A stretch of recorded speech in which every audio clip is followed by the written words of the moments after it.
From the mountains of central British Columbia to you listening around the world, this, my friends, is Spaced Out Radio. I am your host, Dave Scott, sitting in the captain's chair of SOR headquarters. We welcome you to tonight's show, including all of our terrestrial affiliates across North America and on TalkStream Live and Revolution Radio. If you want to take a listen to our archives, we have them free for you at youtube.com/Spaced Out Radio. Just do me the favor, hit that subscribe button. You can follow us on Twitter at Spaced Out Radio for the show, and my personal handle at Dave Scott SOR. Our website is spacedoutradio.com, where we have a plethora of features for you, including rocking out to Bumblefoot and reading up on Captain Shirk's SOR Newswire and much more. Tonight's show is brought to you by Chive Charities. Help make the world 10% happier by visiting Chive Charities today. You can find them on our website. When it comes to UFOs, one of the best voices in research joins us tonight. Grant Cameron, since the early 1970s, when he encountered Charlie Red Star, has been fanatical about learning about the UFO phenomena, whether it's chasing what the United States presidents know about UAPs, or whether it's chasing down orbs, Zendras, or contact modalities. Grant is at the forefront of all this research. All of his books can be found on Amazon. Personally, I have to admit, I'm a little biased with Grant coming on because he is a hero and a mentor of mine in this field of study. He has taken me under his wing. He's never said no to a phone call to me when I've had questions. And, he beats me up because, his Winnipeg Jets recently have been a lot better than my Vancouver Canucks and Edmonton Oilers, but we'll save that for another day. At the bottom of hour number 3, I will bring you the SOR Newswire, brought to you by Paranoia Magazine. Mr. Grant Cameron, always a pleasure to have you on the show, my friend. How are you? Just fantastic, Dave. It's always an honor to talk to you and to talk to your growing audience.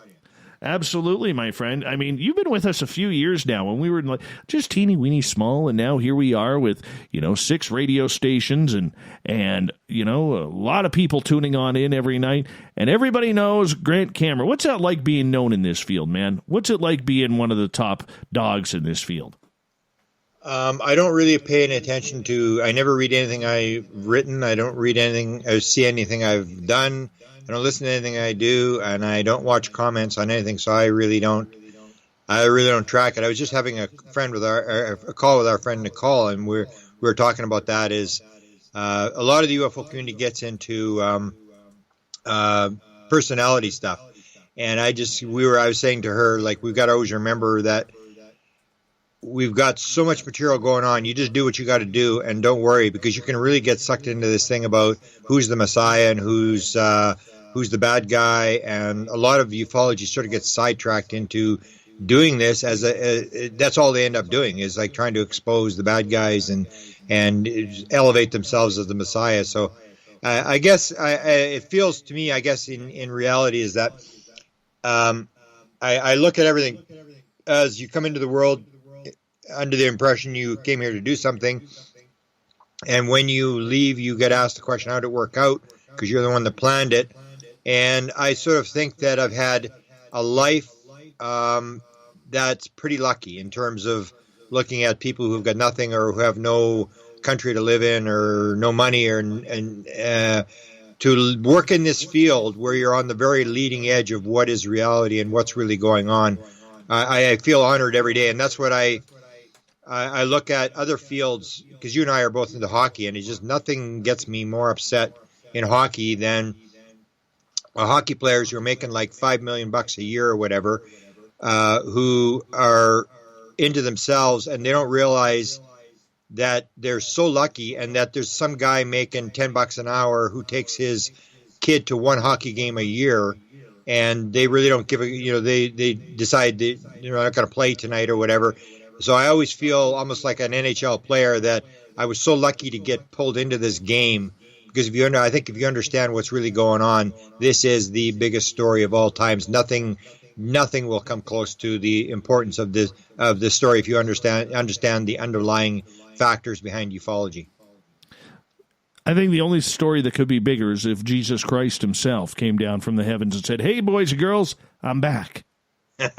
Yeah, I don't know. I think this might even be bigger than that. I mean, in terms of you go past the reality that you can actually tie Jesus into this story, that it goes into, because now I've always done the consciousness thing since 2012, but now I'm really into this thing, and the latest thing I'm working on is I'm writing a book called Extraterrestrial or Maybe Not, and I'm looking at this bizarre connection between ufology and near-death experiences, out-of-body experiences, especially the near-death experience stuff. If you look at that and you look at people who've been abducted, if you take out the alien, you can't tell which is which. I mean, it's unbelievable. I mean, near-death experience people who will shut down batteries, drain.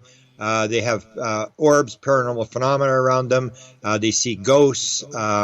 They can't touch electronic equipment. This is exactly like alien abduction. And that was one of the stories that just sort of got verified now, this whole thing with the Wilson document.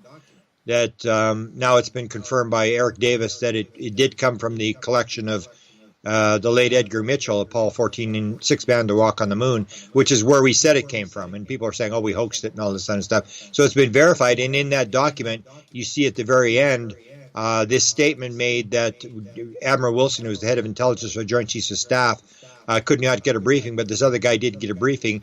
And the two things that this guy had put out was, we've got technology, but we can't back engineer it. We're getting nowhere, and there are no abductions. And people would say, that's absolutely insane. That's absolutely crazy.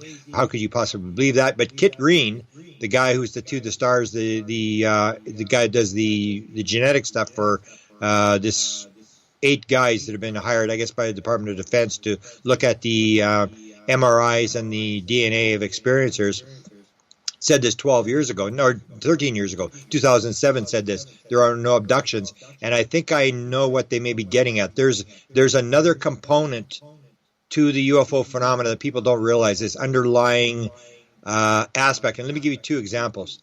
I just did an interview. I don't know if you've had him on your show yet. He's a really interesting guy. Ron Johnson. He's out of Utah. He's a Mormon guy who's had lifelong experiences and has documented everything. He's journaled everything since about 1970 and had a lot of experiences, 36 out-of-body experiences, and talks about LB, the being that he's dealt with and stuff like that. And in his experience, 3 of them, they allowed him into the spirit world. And in the spirit world, he's with his mother. And one time she's like, she can see her. The other time she's just with him. He can't really see her.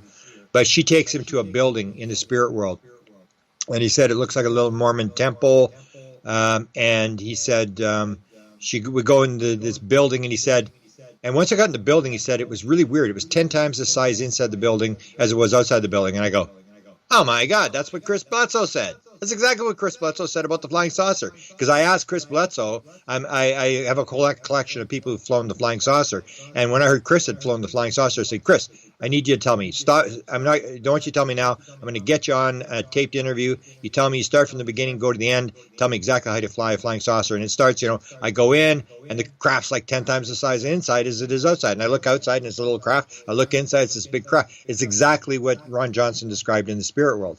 And the other guy was Terry Lovelace, says this as well, an experiencer, where he said it's 10 times the size on the inside of the craft as on the outside of the craft, which means we do not have this technology. No matter, anybody can tell me whatever, we do not have this technology. And the other thing Ron said was, so you see this connection between this thing, is he having an out-of-body experience or is he having an abduction experience? And the other thing that he said was when he was in this building, his mother takes him to the far end of the building, and there's a table there. It has all these crystals coming out of the table. And in these crystals, everybody has a crystal when they die, and you have this crystal, and you look in the crystal, and you can see all your past lives. You can see your life in 3D and replay it and all this kind of stuff. And it's how you look at the crystal at a certain angle, and you can see your past lives and stuff. And Michael Newton, who's in Journey of Souls, wrote about this in the Life Between Lives as well, that people have these books and you open it up and there's this crystal in there and you look at this crystal. And as soon as Ron tells me this thing, that there's all these crystals, you have this crystal, I'm thinking, that's UFO Cover-Up Live, 1988. Because we were involved in this thing, that this was supposedly a big leak by Ronald Reagan. And Richard Doty says in this backlit interview that he does on that show, he said the most amazing thing he saw was the aliens had a crystal.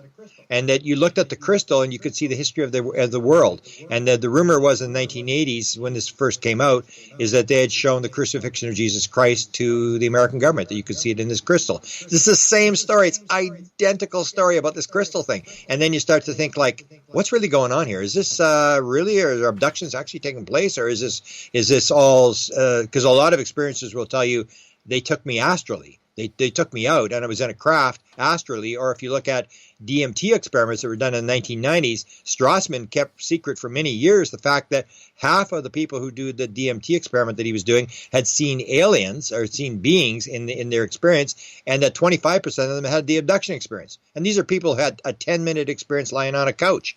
And so you start looking at this stuff, and that's what I sort of look at now. I look at all these crossovers between what we call contact modalities, and you start to see it's like it's all woven together. It's all this really weird stuff, and it basically has one lesson. It is 1 million times more complex than you think it is. It is going to be a lot less physical than people think it is. It's going to be a lot more spiritual than people think it is. It's not going to have a hint of capitalism in it, and it's like 1 million times more complex than people think it is. It is unbelievable when you get into looking at all these modalities and you see all these connections. And it's not just little aliens coming in little tin cans with 1,000 years of food inside of it. It's so complex, and it gets to the basic idea of what is reality, what is the world really made of, and it is we are completely out to lunch as to how the world actually works, and that's my final conclusion, and from what I've seen now. Grant, since you were last on the show, we picked up a brand new station in Mississauga, Ontario. So we finally got a Canadian audience. For our Canadian listeners out there, a lot of times the question I hear is, what is Canada's role in all of this? What do we actually know? What is going on up here? Do we have a role in what's happening with the current view of ufology? You're talking government? Government, military, anybody? I get asked that question all the time because I worked on the U.S. presidents and I chased around the, head scientists for the CIA and the Avery and all those guys. And so they asked me, what do you think's going on in Canada? I say, I haven't got the foggiest notion. In 43 years, I knew what was going on in the 1950s because I got all the material. I've got all Wilbur Smith's files, and he ran the Canadian government UFO program, or flying saucer program. He never used the word UFO. To him, it was always flying saucers, and it was aliens. It was not. We're not going to play games with words and stuff like that, and counterintelligence and stuff. So, from 50 to 54, the Canadians knew. Wilbur Smith knew what was going on, and he actually knew maybe even more than some others. Because I was just on a show with Nick Pope and with Jan Harzan and J.J. Hurtak, and we were talking about disclosure, and we got into the thing, and I kept making this point, like, you got to go to consciousness. I mean, who cares what the government knows? Doesn't really make any difference. You got to get to consciousness to understand what's really going on here. And at that point, Nick says, well, I really don't... consciousness is not my field. I really don't know much about it. It's not my expertise. And then I'm thinking to myself, well, the Canadians, the Americans may have been stuck in the naughty corner, or the British may have been stuck in the naughty corner. If Nick Pope doesn't know anything about consciousness, the Canadians knew about this in 1950. In the top secret memo that was written in 1950, the Canadians were told by American officials, that's what Wilbur Smith writes in the top secret memo, flying saucers exist. It's the most highly classified subject in the United States. Small group headed by Dr. Vannevar Bush, who are trying to figure out what's going on. The subject is of tremendous significance to the Americans, and we were told by American officials that other things might be associated with the flying saucers, such as mental phenomena. So you get this thing where the Canadians knew right up front that this mental phenomena thing was part of the UFO thing. So the Canadians knew, but they shut it down in 1954 when Wilbur Smith had an alien by name of Alpha. And he asked a trans-channeler in Maine to get Alpha to fly over Ottawa. And it didn't. It was supposed to happen August the 1st, 1954. It didn't happen until a week later, August the 8th. Wilbur had a flying saucer observatory, so the Canadians were very advanced. Wilbur Smith in the 1950s, anything that he said went front page in every newspaper in the country. He was that well known. And in the UFO community, he was sat on the NICAP board. He was a very, very powerful guy, because he was a Canadian official working on the flying saucer program, and he didn't really beat around the bush that he was doing that. And so on August the 8th, 1954, This UFO flew over his flying saucer observatory. He had 5 different things they were monitoring. I talked to the one guy who was in the building when it happened. Everything went off the chart, and they went running out, and it was overcast. They really couldn't see what was going on. And but they determined that something definitely, it wasn't a plane. It wasn't, because they had all these signatures of all different stuff. And Wilbur had gone on the record and said, well, if it isn't something wrong with the equipment, we've just detected the first flying saucer over Ottawa. And at that point, they just shut it down. They said, there's nothing to it. They shut it down on August the 10th, 2 days later, said nothing to it. Wilbur has not allowed to make any statements on behalf of the government anymore, but he's allowed to use the equipment, and there's nothing to this, and we're out of the UFO program. And so the Canadians since then have said nothing. And that's where I always say, if you want the story to go away, you do exactly what the Canadians did, is you don't do anything. You just sit there and say nothing, because I wouldn't know who to ask. I remember people would say to me, well, who's there? And I remember they asked Paul Hellyer that question. And we were actually in Toronto at the time, and there was a panel of reporters asking questions, and they asked Paul, and Paul said, I don't know, probably the head of the Privy Council, and he's guessing away. You can tell he's guessing. He doesn't know who's running the program in Canada either. And yet he was the defense minister, and he said when he was defense minister, there was UFO sightings, but it was nothing major, and he wasn't interested either. So he wasn't running the program when he was in the government. And then later on, he made the statement. He said, I know somebody who would be interested. He said he talks about this phone call where he gets a phone call from the Air Force officer. I don't know if you've heard this story. He gets a phone call from the Air Force officer and say, there's this guy, he's dying, and he's got to get something off his chest, and he's decided you're the guy he needs to talk to. And then he said he's the head of emergency management for Canada, and he wants to talk to you. And so Paul said, okay. So Paul doesn't contact him. The Air Force guy phones him back. The guy has ALS, Lou Gehrig's disease, and he said, the guy's about to go off the cliff. You better phone him. So he phones the guy up. And he's talking to this guy, and the guy says, it's for real. It's all for real. He said, I signed off my life. I went to the CIA, signed all these papers, security and stuff like that. And I was actually inside a craft at Area 51. And I just want you to know, I need to get this off my chest before I die. The thing's for real. It's exactly what they're saying is going on. But I would think what's happening with the Canadian government is like every other Western Bloc country. They basically hand it over to the Americans. You may have a couple of people inside the military and intelligence who will gather the material in Canada and move it to the United States. I believe the Americans are basically running the show, and the Canadians sit back and say nothing. And that's why the Americans are leaking this story, is because if the Americans wanted the story to go away, if they really wanted to cover the thing up, they would just shut up like the Canadians and do nothing, and people like me wouldn't know what was going on. But what's happening in the United States is they're leaking material, they're leaking documents, they're putting stuff out, which means they're not covering up, but yet they're not disclosing, because if they wanted to disclose, they'd stand the president up and tell you exactly what's going on. They're doing something in between, which makes me think they've got crafts, they've got at least one body, but they haven't got the foggiest notion. And my Facebook page, you'll see I just put up the interview with Richard Doty that I did last year. And Richard Doty gets into this. He talks about pieces of material being brought to Hal Puthoff, and to try to get Hal Puthoff to figure out what these things are. Hal Puthoff can't figure out what these things are. He says a lot of very dramatic stuff, but it agrees to that premise that, yes, we have material, we have hardware, but in terms of back engineering, this stuff is so far beyond what we know that it's just been put on the shelf, and they're really not getting anywhere. And you get that confirmation when you see some of the email chains, like between Eric Davis, was the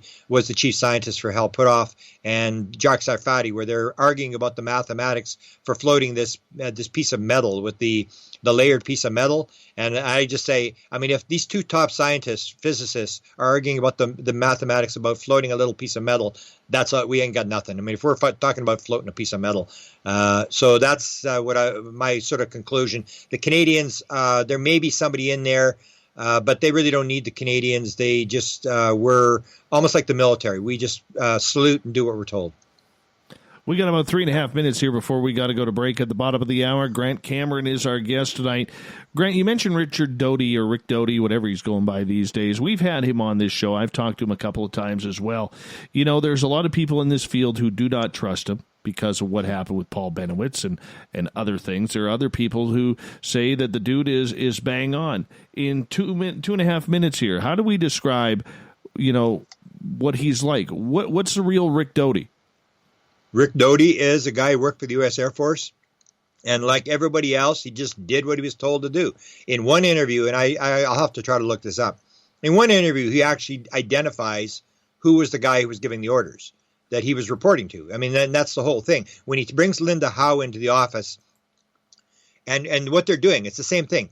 They're not disclosing and they're not covering up. So what you do is you take real information, you surround it by disinformation, and you put it out. You put mud in the water. You have 3 different stories going at the same time. So the story gets out, but nobody knows what the real story is. So you sort of know we got crafts at Area 51. You sort of know something's going on. He just did his job. He was there. And you see the whole story about Benowitz.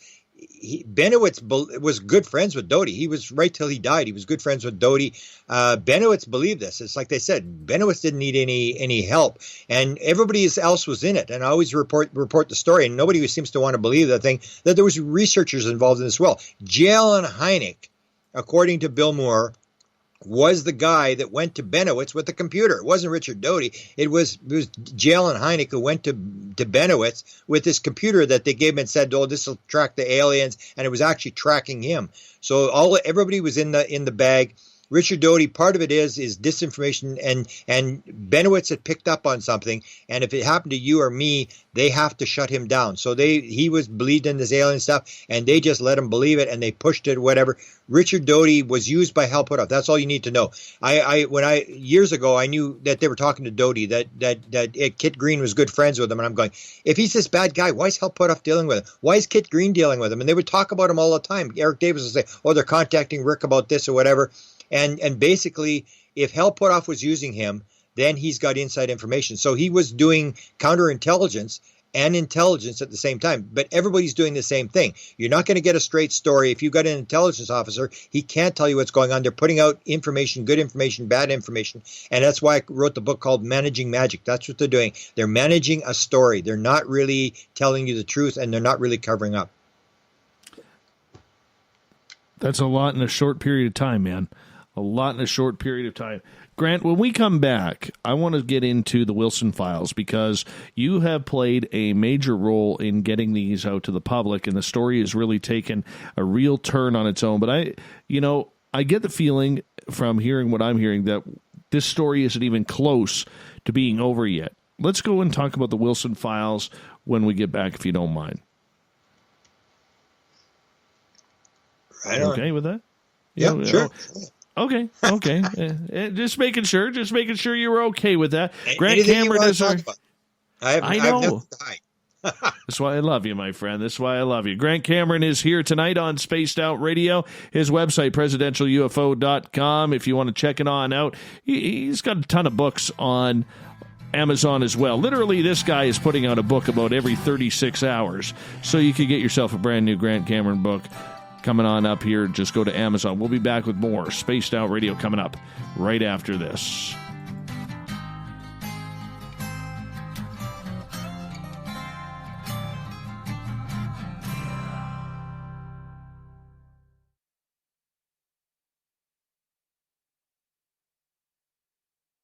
Hey, space travelers, this is John Resig, founder of the Chive and Chive Charities. If you know anything about our website, you know we like to do things a little differently. We're not some faceless organization collecting money for a nebulous cause. Our donor dollars go directly toward life-improving items. Then we give those items directly to an underdog who needs it most. To become a donor with Spaced Out Radio's official charity, Chive Charities, just go to chivecharities.org/donate. From the heartlands of Canada to beards around the world, we know how to take care of you. Fill your follicles with the Mighty Moose Beard Oil. All our oils and balms are handmade and 100% natural ingredients because we care about your beard. And hey, use the promo code SOR2019 and get your Mighty Moose Beard Oil today. You can check us out on our website, mightymoosebeard.com.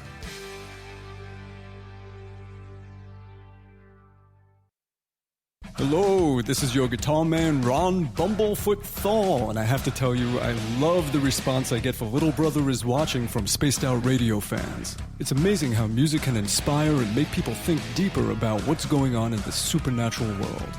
You can head over to my website, bumblefoot.com, to check out my music, my guitar workshops, my touring, even check out some of the hot sauces that I'm working on. And make sure you keep on listening, because with Spaced Out Radio, you know little brother is watching. We're adding to the entertainment online for Spaced Out Radio. I'm Amber Beckrud, and I want to invite you to subscribe to our YouTube channel and check out Cryptid Tales, where I will take you on a journey into some of the strangest legends and lore from around the world, relaying the stories to you of the strange creatures and experiences that people have had throughout time. You can find Cryptid Tales at youtube.com/Spaced Out Radio. And while you're there, don't forget to check out our free archives and leave a comment. See you there. Hey everybody, the SOR Space Travelers is open. For just $5 a month, you can hang out with Dave and our crew privately in our members-only section. With your signing, you'll receive newsletters on what's going on with Spaced Out Radio. You'll have direct contact with the host during the show in our chat, live streaming videos, and a great forum for your posts and more. Become a space traveler now at spacedoutradio.com.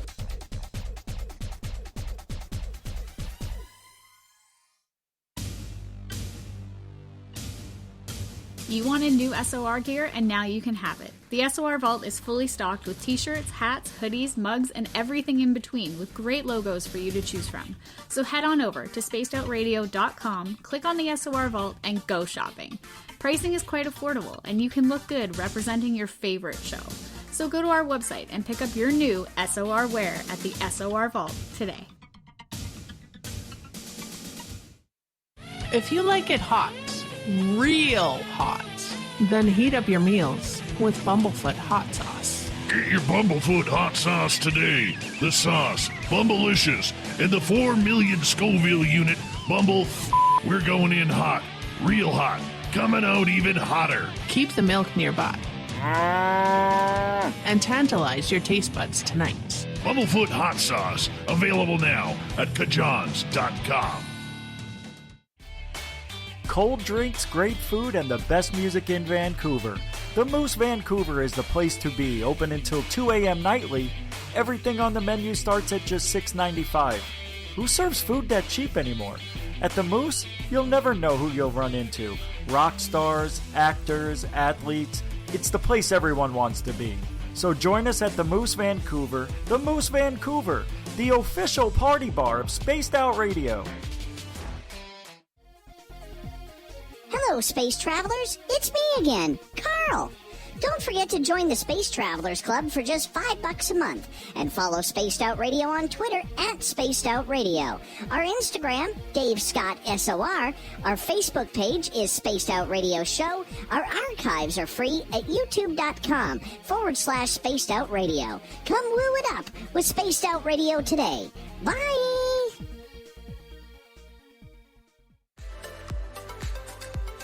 Are you looking for great advertising value for your company? Look no further than Spaced Out Radio.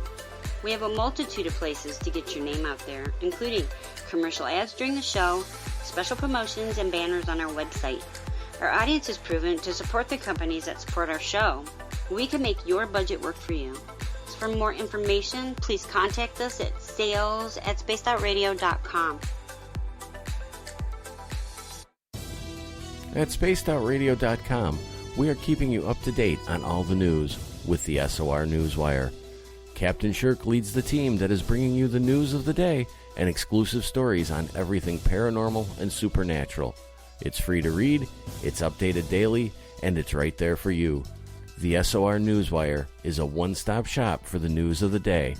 Check it out at spacedoutradio.com today. Need that weekend supernatural fix? Look no further than Spaced Out Saturday right here at spacedoutradio.com. I'm Stacey Edwards. And I'm John Edwards. Each Saturday night, Stacey and I are going to bring you the best in paranormal, cryptids, UFOs, you name it, and we're going there. It's all about the experience and to share the knowledge with all of you. So tune us in every Saturday night on Spaced Out Saturdays, starting at 9:06 p.m. Pacific, 12:06 a.m. Eastern, only at spacedoutradio.com. We're taking Sunday nights out of this world on Spaced Out Radio. This is Michael W. Hall, also known as the Paranormal Lawyer. Together, we're going to go on an exciting journey into the unknown.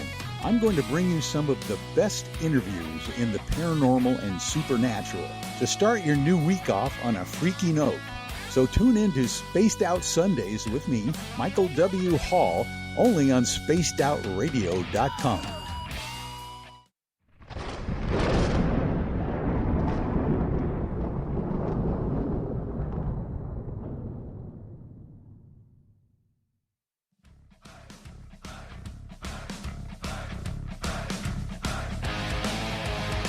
Welcome back to the second half hour of Spaced Out Radio. Tonight, I am your host, Dave Scott, sitting in the captain's chair in SOR headquarters. Thank you so much for joining us, especially if this is your first time tuning on in. We want to remind you that if you've missed most of this show or others, you can check out our free archives at youtube.com/Spaced Out Radio. Just do me the favor, hit that subscribe button. Our website is spacedoutradio.com, where we have a plethora of features for you, including rocking out to Bumblefoot and doing a little shopping at the SOR Vault, reading up on Captain Shirk's SOR Newswire as well. Follow us on Twitter at Spaced Out Radio for the show, and my personal handle at Dave Scott SOR. Grant Cameron is here tonight on Spaced Out Radio. Now, about a year and a bit ago, there was some big news. Grant and his good friend and lawyer, the paranormal lawyer that you hear here on Sunday nights, Michael W. Hall, well, they started talking about this Wilson document. Couldn't say much about it at the time, but we're like, you know what? We got to do something with this. And it ends up that the story still continues. Grant, welcome back to the show. Thank you, Dave. Grant, at the time when you were given the Wilson document, did you ever think that this would be such a loaded story that has the potential to be absolutely massive across the world? I knew it was big when I saw it. Yeah, I've seen a lot of documents. People always come to me at conferences with videos and documents and things they think is important, whatever. And I give you the background because it sort of explains. We got the document. I got the document from James Rigney. He got a vision in the middle of the night that he had to do some of this document. He'd had the document, I think, for a year or maybe longer than a year. And he had the alien autopsy document, which is the other. And he gave me 4 documents. 3 of them have been released. The 4th one really is not a UFO document. So anyway, he got this vision. He lives in Australia, so he got up in the middle of the night and he emailed his wife and he said, "I need you to scan the Wilson document and send it to me." And I was supposed to have a meeting with him that morning. I didn't realize that he wanted to talk to me or whatever. And Desta, my assistant, she was in contact. I was on the main floor of the casino, and you have no coverage, no internet coverage. And we're in Canada, you don't put your cell phone on in the States. So they didn't get a hold of me. Anyway, at 11 o'clock, we were going to Tucson. We had to be there for dinner. Desta and I were driving there. And so James comes up to me, and he says, first, Desta was upset. Like, how come you didn't answer your phone? James wanted this meeting. He's got something important to tell you. And I'm going, well, whatever, And then he comes up and he says, I need to talk to you. I need to show you a document. And I said, well, James, we're kind of busy. We're heading out here. We're going to Tucson, and I'm kind of busy. Can you just email it to me? And he said, well, no, I got to show it to you. It's kind of important or whatever. And then I'm going, well, we're kind of busy. We got to be in Tucson by 5 o'clock, and we got to leave right now, whatever. And then he stops me. He says, I need 10 minutes of your time.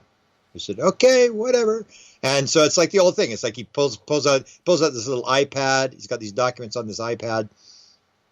And I sit down, and it's like every other document. It's like, okay, whatever, And then I look, and as soon as I saw the document, and we're releasing a book called the Alien Documents. I'm going to release a bunch of documents that I've been given over the years by various people, and some pretty interesting documents. We can talk about them. But so he shows me this document, and one of the documents we're going to release in the Alien Documents is 26 pages of notes from Eric Davis that Eric Davis gave me many, many years ago. And they're the notes from John Alexander's UFO Working Group, which was the Advanced Physics Theoretical Working Group. So this happened in the 1980s, where John Alexander gets 20 top secret SCI people with these ultra high security clearances. They go to this vault in Virginia and a skiff, and they have these meetings, and Hal Puthoff's there, and Kit Green is there, and John Alexander's there, and Ron Blackburn, all these super high level military intelligence people. And basically they're trying to figure out what the heck's going on with UFOs. They're trying to get some funding, almost like TTSA, same thing. They're trying to get the funding. And so they're reviewing cattle mutilations and all the different things, and they're comparing notes. And basically they come to the same conclusion that I say is the conclusion I've come to, is they basically said, yeah, UFOs are real. Something's going on, but we haven't got the foggiest notion what the back engineering. It's gone into some sort of black hole. We don't know what's going on. And so anyway, Eric Davis had given me these notes many years ago, and they were the notes. There was 20 guys in there, and these came from Oak Shannon. So maybe people know who Oak Shannon was now, but in 2018, when I saw the document, I knew that nobody knew who Oak Shannon was. Only I knew who he was, because I had his notes. I had these notes from the UFO Working Group. So I'd look at the first page of this document, and I see Oak Shannon's name. And then I see Eric Davis notes, and I'm going, holy shit. Where did you get this from? And I'm looking at this thing, and I'm starting to read it. And then he wanders off. I still remember I had this iPad, and I'm thinking, what am I going to do? He hasn't agreed to give me this document. Do I pull up my camera and start photographing this iPad? Because I realized this is a significant document. So he came back, and I said, so I need to know, where did you get this thing from? And all I saw was 2 pages. And I still to this day, I've not read the document. I sort of glanced at the first 2 pages. And then when he sent it to me, it was 15 pages long. And that's when I flipped out. I went, oh, I didn't realize it was this big. It's like, oh, my God. And I've got to drop this thing. Because I promised him I'd get it out. I said I would put it in this book called Beyond. I did a book called Managing Magic. And we were about to release Beyond Managing Magic. So I said to James, I said, I'll take these 2 documents, the alien autopsy and the Wilson document, and I'm just going to put them in Beyond Managing Magic. I'm going to put them in the back of the book, and I'm not going to say anything about them. I'm just going to stick them in there like an appendix. And somebody's going to pick it up and go, what is this? And then the scandals, the things are going to blow up. So I always knew it would blow up. That's why I was so scared, because I knew these guys. Remember, I had gotten these notes from Eric Davis from Oak Shannon. So I knew who these guys were. And I had dealt with Eric Davis a number of times. I had dealt with Hal Puthoff. I had dealt with a lot of these guys. And it's sort of like, somebody leaks me a Dave Scott thing, and I go, well, Dave Scott and I are friends, but I need to have a story here, so I'm cutting Dave Scott's throat. And that's what it came down to. It's like, I don't know if I can do this. I know these guys. I mean, this is an important document. And so then I sort of flipped out when he finally sent me the document. And I didn't know what to do with the document. And I remember James Ian Dolly called me in December, and I think I was on your show, and I was leaking the fact that we had this document. And January the 1st, that's when I went to Michael Hall, because I knew, man, I was in trouble. I had to do something. I couldn't sleep at night. I didn't know what the heck I was going to do with this. So I contacted Michael Hall, and all I was worried about was a lawsuit. What if I put this out and these guys all sue me? And I said, I need some legal advice. And then he contacted me. He contacted me back like right away. Michael Hall, he's like, on top of everything. He contacted me back 5 minutes later. And then I'm completely gone cold. It's like, I don't answer Michael Hall's email for like a week. And I'm going, oh, I should not contact Michael Hall. What the hell done Michael Hall for? And I was just freaking out. And so then when I finally I talked to Michael, then I was just worried about, what if I release this document? And I wasn't worried about, because I've never been threatened by the government. I've never, the worst I've had is Ron Pandolfi called me a loon. But I've never had anything, so I've never worried about that kind of stuff. But I was more worried about the fact where they were going to sue me or whatever. So what I was going to do so then what I decided I would do is I would take the Beyond Managing Magic, and I would take out all the names of all my people that I knew in the document, and I would release it that way. And that's when Michael Hall told me about the living, what do they call it?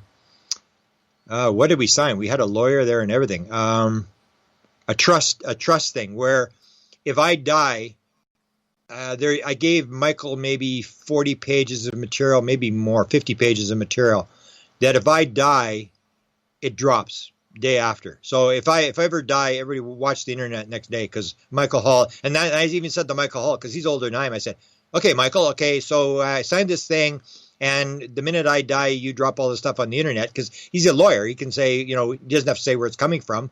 It's client privilege, and he just drops it on the thing. I said, so what about you? I mean, if you die, who's going to have the documents? I mean, how's it going to get out? I mean, if you die, then it all falls apart.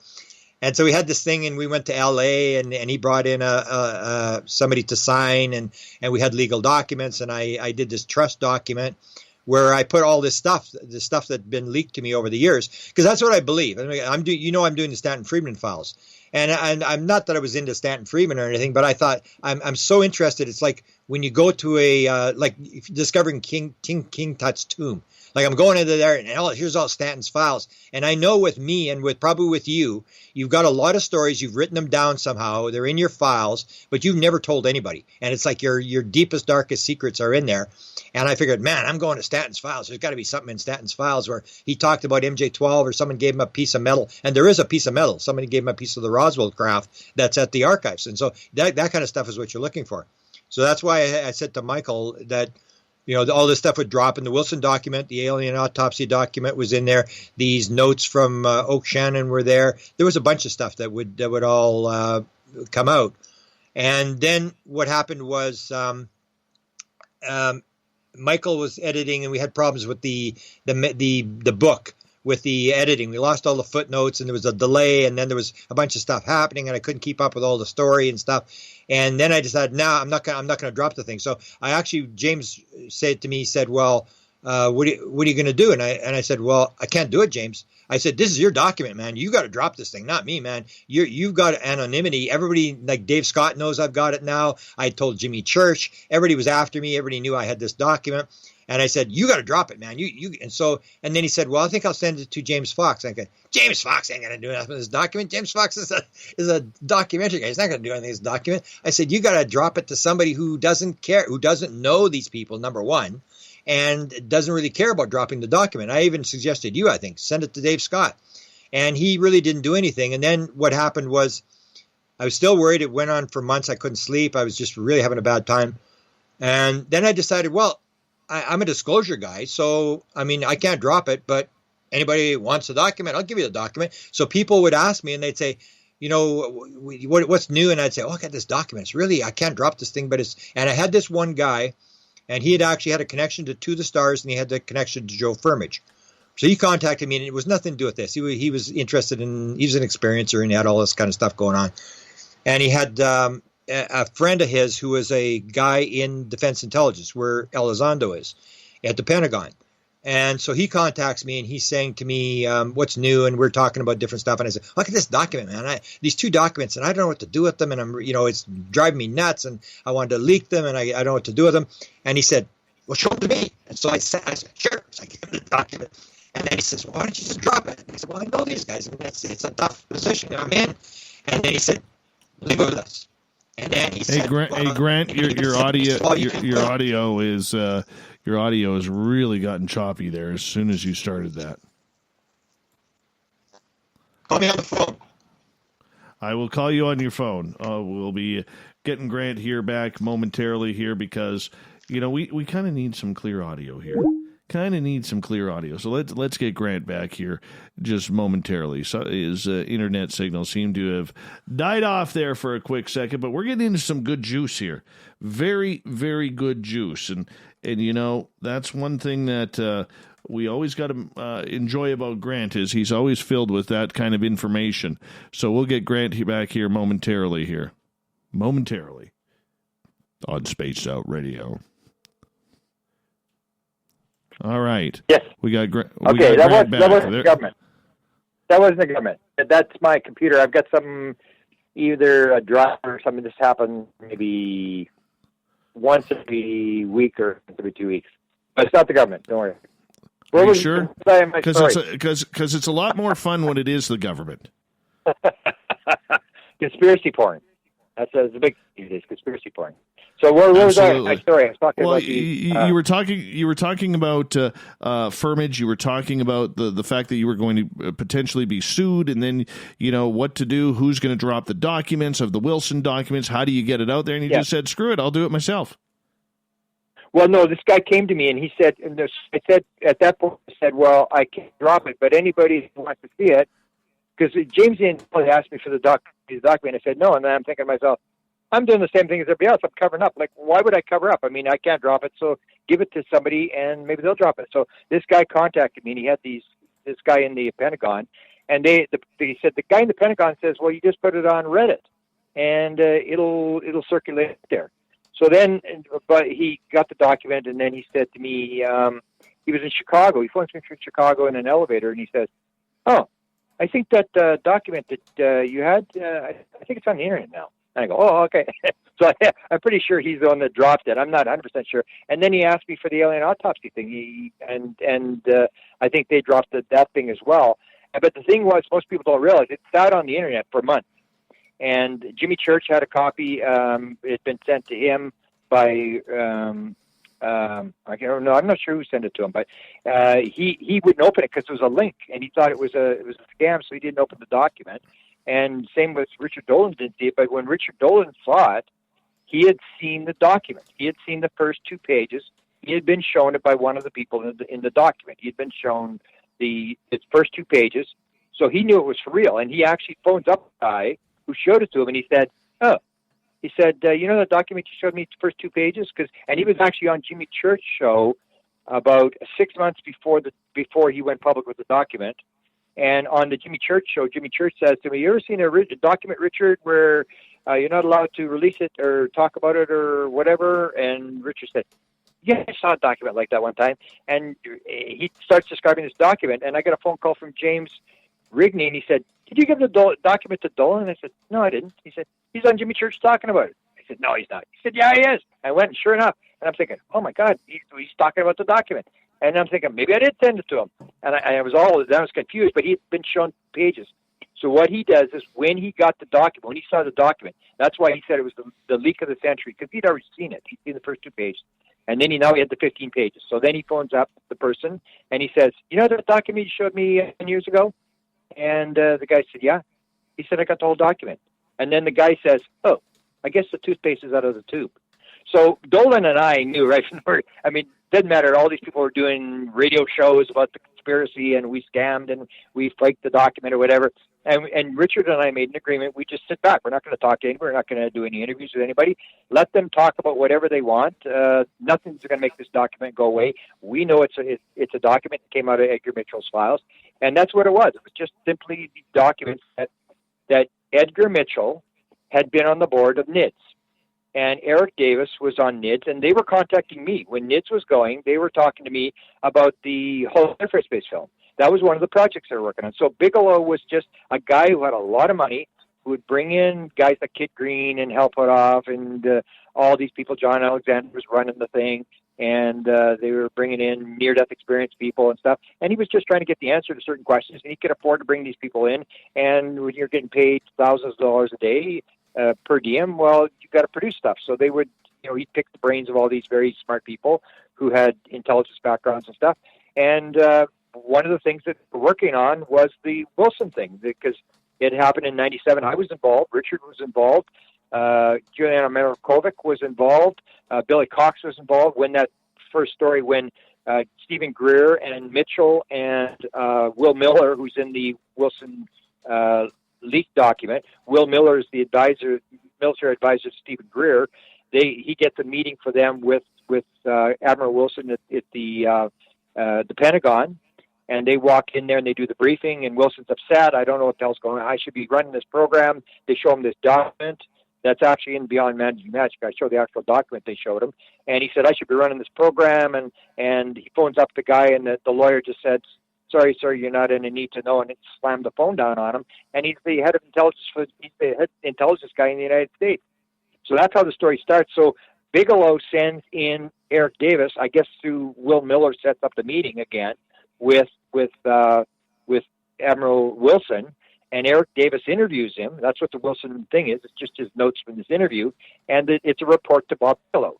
So all this stuff that we had, and Mitchell had died, and these guys should have realized that he was on the board of NIDS, and they had these documents from these various projects that they'd run, and maybe they went to the funeral, but they didn't try to pick up the documents. And then when Mitchell's kids were going through the estate, nobody wanted the UFO stuff. It was like, no, we're not interested. That's where everybody's interested in the Apollo stuff. It's worth piles of money and stuff like that. And one guy from Australia says he's there when this is going on. He said, well, don't throw it out. I'll take it. And that's how it happened. This guy got it, and he's friends with James Rigney. And then James Rigney had held it for a year, and he got this vision in the middle of the night to give the document. He had to give it to me, and he gave it to me, and then eventually it got out.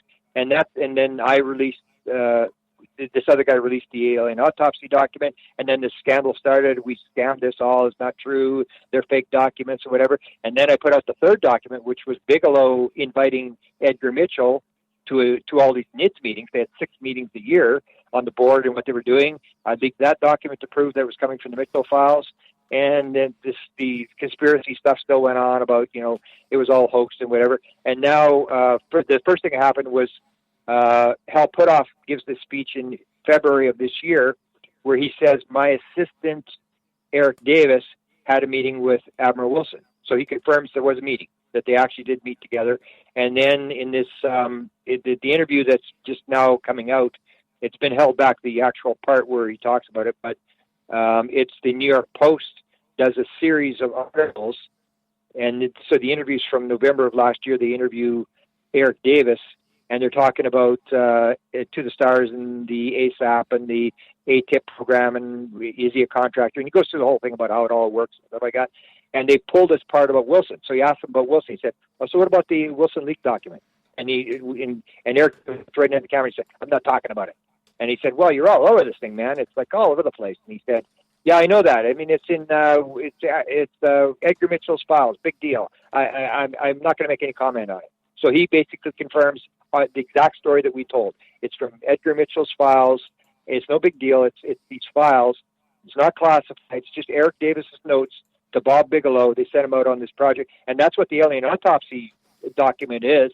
It's another project they were working on. They looked at the 95 alien autopsy thing and said, I wonder if this thing's for real. And Bigelow calls in all these people to do an analysis on the thing, and that's when Kit Green comes in and says, it's for real, man. I saw still photographs of the alien autopsy. I was briefed 3 times, and it's for real. And that's what's in you'll see the interview I just released today on Richard Doty. Richard Doty talks about it. He said, did you see the document? He said, no, I haven't seen the document. But he said, we had meetings all the time. We were in Houston. We had a meeting. We went to Kit Green's office about the alien autopsy. Yeah, he says, this is all for real. I mean, we had all these meetings about this thing. It was a NIDS project. So that's basically what the 2 documents are. They're NIDS programs. And they worked on black triangles. They worked on counter relations. They just went on through all these different things, and they picked the brains of these very high guys. They used to be called the Avery, and now they're the To the Stars thing. See, that's what To the Stars is doing. They're gathering all these really smart guys who have inside track, and they're trying to pick their brains as to what's going on. Grant Cameron is our guest tonight on Spaced Out Radio number 2. We will continue with the Wilson documents, the importance of them, and the future of ufology. Right here on Spaced Out Radio, coming up next in Hour 2.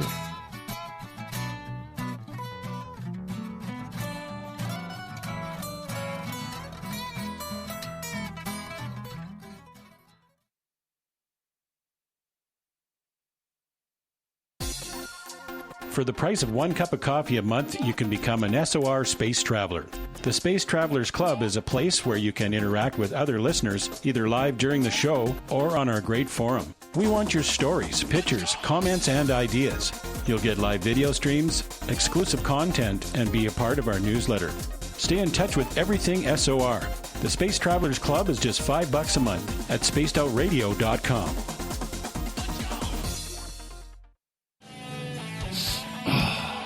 I'm feeling a little spicy tonight. What to do? Why not get Bumblefuck? 4 million Scoville units of pure hard rock. Bumblefoot hot sauces come in 3 flavors. The burning Bumble. Tone it down a bit with Bumblicious and throw the sauce on everything. Spice it up. Bumble me, baby. Bumblefoot hot sauce. Get it today at Kajans.com. Hello, space travelers. It's me again, Carl.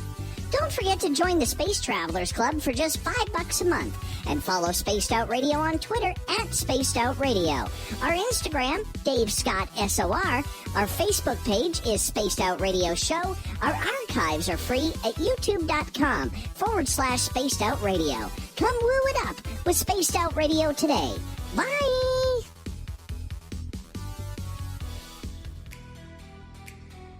Are you an experiencer of something strange that can't be explained? Do you want help finding out what's going on? I'm Ryan Stacy, head of the Experiencer Support Association, otherwise known as TESSA. We've teamed up with Spaced Out Radio to investigate cases filled out in the SOR Sightlines report. We are independent and there's no cost to what we do. All we need is your experience. Let's find out what's happening together on the SOR Sightlines report. The party is always on at the Moose Vancouver. The Moose Vancouver is where you want to be when visiting Canada's West Coast. Open until 2 a.m. nightly, the Moose cranks up the rock while serving some of the best rated food in the city. The menu starts at $6.95. Why party anywhere else in Vancouver when the Moose is right there? Get your horns up and rock with the Moose, the official party bar of Spaced Out Radio. Hey, space travelers, this is John Resig, founder of the Chive and Chive Charities. If you know anything about our website, you know we like to do things a little differently. We're not some faceless organization collecting money for a nebulous cause. Our donor dollars go directly toward life-improving items. Then we give those items directly to an underdog who needs it most. To become a donor with Spaced Out Radio's official charity, Chive Charities, just go to chivecharities.org/donate. Are you intrigued by Paranormal Talk Radio? You'll love the new Paranormal Radio app from TalkStream Live. You'll find a great selection of talk shows covering UFOs, ghosts, strange phenomena, and much more. Download the Paranormal Radio app now and start listening to the very best in paranormal talk entertainment, including the network you're listening to right now, the Paranormal Radio app, free in Google Play and the iOS App Store. Hi, this is Amber Beckrud, and I want to invite you to subscribe to our YouTube channel where we store all of the SOR show archives for free. And as an added bonus, every 2 weeks I'm posting brand new content on Cryptid Tales, where I will get into some of the spookier legends and folklore from around the world and tell the stories that go with them. Find us at youtube.com/Spaced Out Radio and check out Cryptid Tales today. Drop a comment and let me know what you want to hear. See you there. Get your horns up with me on Spaced Out Radio. This is Ron Bumblefoot Thal. Come tune in to SOR where you can hear me rock out with Little Brother Is Watching, the official theme song of Spaced Out Radio. And then come on over to bumblefoot.com where you can find out about my tour schedule, my music, and everything else. Bumblefoot.com keeps you up to date on what I'm doing and the best way to stay in touch with my music and music camps. Sign up for my newsletter at bumblefoot.com and remember, Little Brother Is Watching. Hi there, this is the paranormal lawyer Michael W. Hall. I'd like to invite you to listen in each Sunday night where we're going to open up your eyes to everything strange and paranormal. I will be hosting some great guests with topics that affect us all, such as UFOs, ghosts, and everything paranormal. Let's learn together on Spaced Out Radio Sunday with myself, Michael W. Hall, the paranormal lawyer at spacedoutradio.com.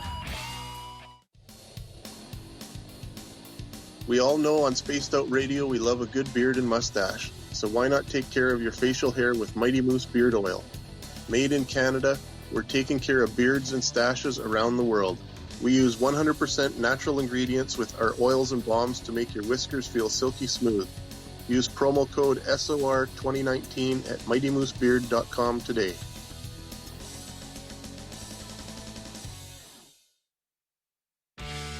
Hey everyone, I'm John Edwards. And I'm Stacey Edwards. Together we're taking over Saturday nights on Spaced Out Radio, where we're going to bring our own experiences of the paranormal and talk to the best people we can find to help bring you answers to your strange tales. We're here to entertain your need for weekend So tune us in at spacedoutradio.com starting at 9:06 Pacific, 12:06 a.m. Eastern, where we can all get a little spooky together. Spaced Out Saturday nights right here at spacedoutradio.com. We are scouring the world for the most intriguing stories of your day. Take the time to read up on the SOR Newswire, where our team, led by Captain Shirk, will deliver to you some of the best paranormal and supernatural news, along with some stories that will blow your mind from the weird to the wacky. It's the news outside the news that piques interest, and that's what we're looking to deliver to you. The SOR Newswire, only at spacedoutradio.com. Looking for creative ways to get your company out in the public?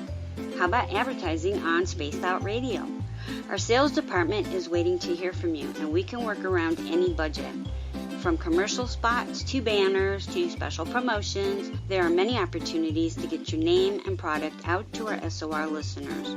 For a price guide and more information, please contact us at sales@spacedoutradio.com.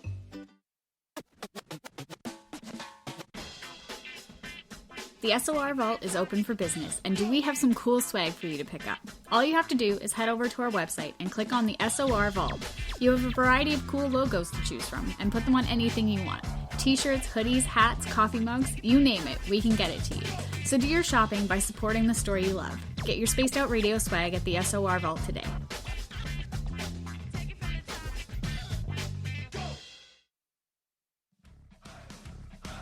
You're listening to Spaced Out Radio with Dave Scott. Follow Dave on Twitter at Spaced Out Radio and on Facebook, Spaced Out Radio Show. Hour number 2 of Spaced Out Radio is underway tonight. I am your host, Dave Scott, sitting in the captain's chair of SOR headquarters. Thank you all for joining us, especially if you're on one of our terrestrial affiliates across North America and you're tuning on in. We appreciate that. On the digital side, on TalkStream Live, on Revolution Radio, thank you so much for joining us. Also, we want to remind you, you can follow us on Twitter at Spaced Out Radio for the show. My personal handle at Dave Scott SOR as well. Our archives are free for you at youtube.com/Spaced Out Radio. Just do old Davey the favor, hit that subscribe button. The Desert Clam has set the password for tonight in the SOR Space Travelers Club. What is it here? Foudroyant. Foudroyant is your password. Use it wisely, Space Travelers, as the Clam sets the password each and every night right here on the mighty SOR. Our website, spacedoutradio.com, has a plethora of features for you, including rocking out to Bumblefoot and doing a little shopping and reading at Captain Shirk's SOR Newswire. Grant Cameron is our guest tonight on Spaced Out Radio, and right before the break, we were talking last half hour about the Wilson Files. We're going to continue with this right now. Grant's website, presidentialufos.com. Grant, welcome back. Thanks for having me back. Grant, there's a lot of rumors out there that we're not done with the files. We're not done with the Wilson documents. There's something big that is brewing. We've heard stories that they're going to break this on the New York Times. You know, other outlets have stated that they are going to try and get it. Tim McMillan's been working hard on trying to get things done as well. Where do you see this going? I'm not sure. I mean, I know there's a 60 Minutes sort of group in Australia is trying to has been working with James Rigney on this, trying to drag Ron Pandolfi into it. You got some identification of groups inside the government, I guess, now that they once it's been verified that it's a real document and it's coming from a reliable source like Eric Davis and NIDS, then everybody knows. Before, we were always sort of guessing at who's in charge, who's running the show and stuff. And even though I don't really know what they are because I've never read the document, people sort of now know names of groups and names of people in the government that were involved. So do you think that when those names come out that this could be like almost like a WikiLeaks type of thing where we're going to see a lot of big names who are involved in this start to come out? Yeah, well, there are the names that were released already. You just got to find out who's in those positions. So they're naming various positions that were involved in the back engineering the control of the story and stuff like that. And so people are sort of putting those pieces together and putting pressure on whether it's, Macmillan or the New York Post stuff, that where they put pressure on the people in those organizations that you've been exposed here. And I think that's the main thing, is that it's been verified that these are actual groups that were part of the thing. Because before it was like everybody's guessing, it's the Navy, it's the Air Force, it's some black cabal down some dark alley, and that's what I always objected to people. Is people always had this conspiracy thing was, there's a dark cabal that's running the government and stuff like that. And I'm going, I don't think, based upon my experience of looking at government documents and going in there where there are no UFO documents and start reading other government documents, where I think that government is very, maybe not in the last 3 years, but is very sort of constitutional, where everybody's doing what they're supposed to do. There's like, I was in the government. I was with the university, which is government operated, and it's like everything's 6 different copies of the same document, and you've got 15 bosses, and there's like 500 rules. Grant, that's the way the government is. Grant, your Skype is acting up again. Yeah. I don't know why. I'll call you on your phone. We're going to get Grant right back here in a second. We want to make sure we got good audio for this, everyone. We want to make sure we got good audio. So just bear with me on this, because we want to make sure that everybody gets a good listen to this. Grant Cameron, our guest tonight on Spaced Out Radio. And, these documents. Sorry about that. I'm gonna have to get a new computer or have this fixed. That's the first time it's ever happened twice. It usually only happens once a week. But anyway. Well, you know what? I mean, the main thing is it's aliens, Grant. It's always aliens. It's aliens. Yeah, it's always aliens. It's the dark cabal down the back alley where they want you to go and chase. It's not the president. It's some secret cabal that's running the whole show. But anyway, so the government does work by a lot of rules and regulations, and I always said that you've had 14 U.S. administrations that have handled the UFO subject, 7 Republican, 7 Democratic, and they've all done exactly the same thing, which tends to indicate that whatever they're doing behind the scenes, everybody believes it's legal and constitutional, because if it wasn't legal and constitutional, someone would take a walk, and nobody's taking a walk. So they're playing by some sort of rules, and that's what the Wilson document shows. It shows what the rules are, what the organizations are, how this thing is moved, especially this guy at the end. And I don't know, because I really haven't read the document that much, but the end, it describes this one guy who got the briefing. And he's the guy that said, there's no abductions, and we're not doing any back engineering. We're not able to do it, which agrees with what Hal Puthoff said, what Kit Green said, what Jacques Vallée said. Almost everybody said the same thing, that we may have hardware and stuff, but we really can't make it work. So when you name that one guy who got the briefing and his position, then you basically know this is where they're operating, and you can start to put together a schematic of how the organization works. And guys like the New York Post or the New York Times or Washington Post will have contacts that will be able to go into those organizations and pressure those people. Or you have the situation where FOIA, people start to FOIA those organizations and start putting pressure on knowing where it is. Because until you know where the cover-up is and how the cover-up is run, you're just walking around in the dark. You're just throwing darts and you're not hitting anything. Now people know basically the structure of the UFO cover-up, and it should unravel from there.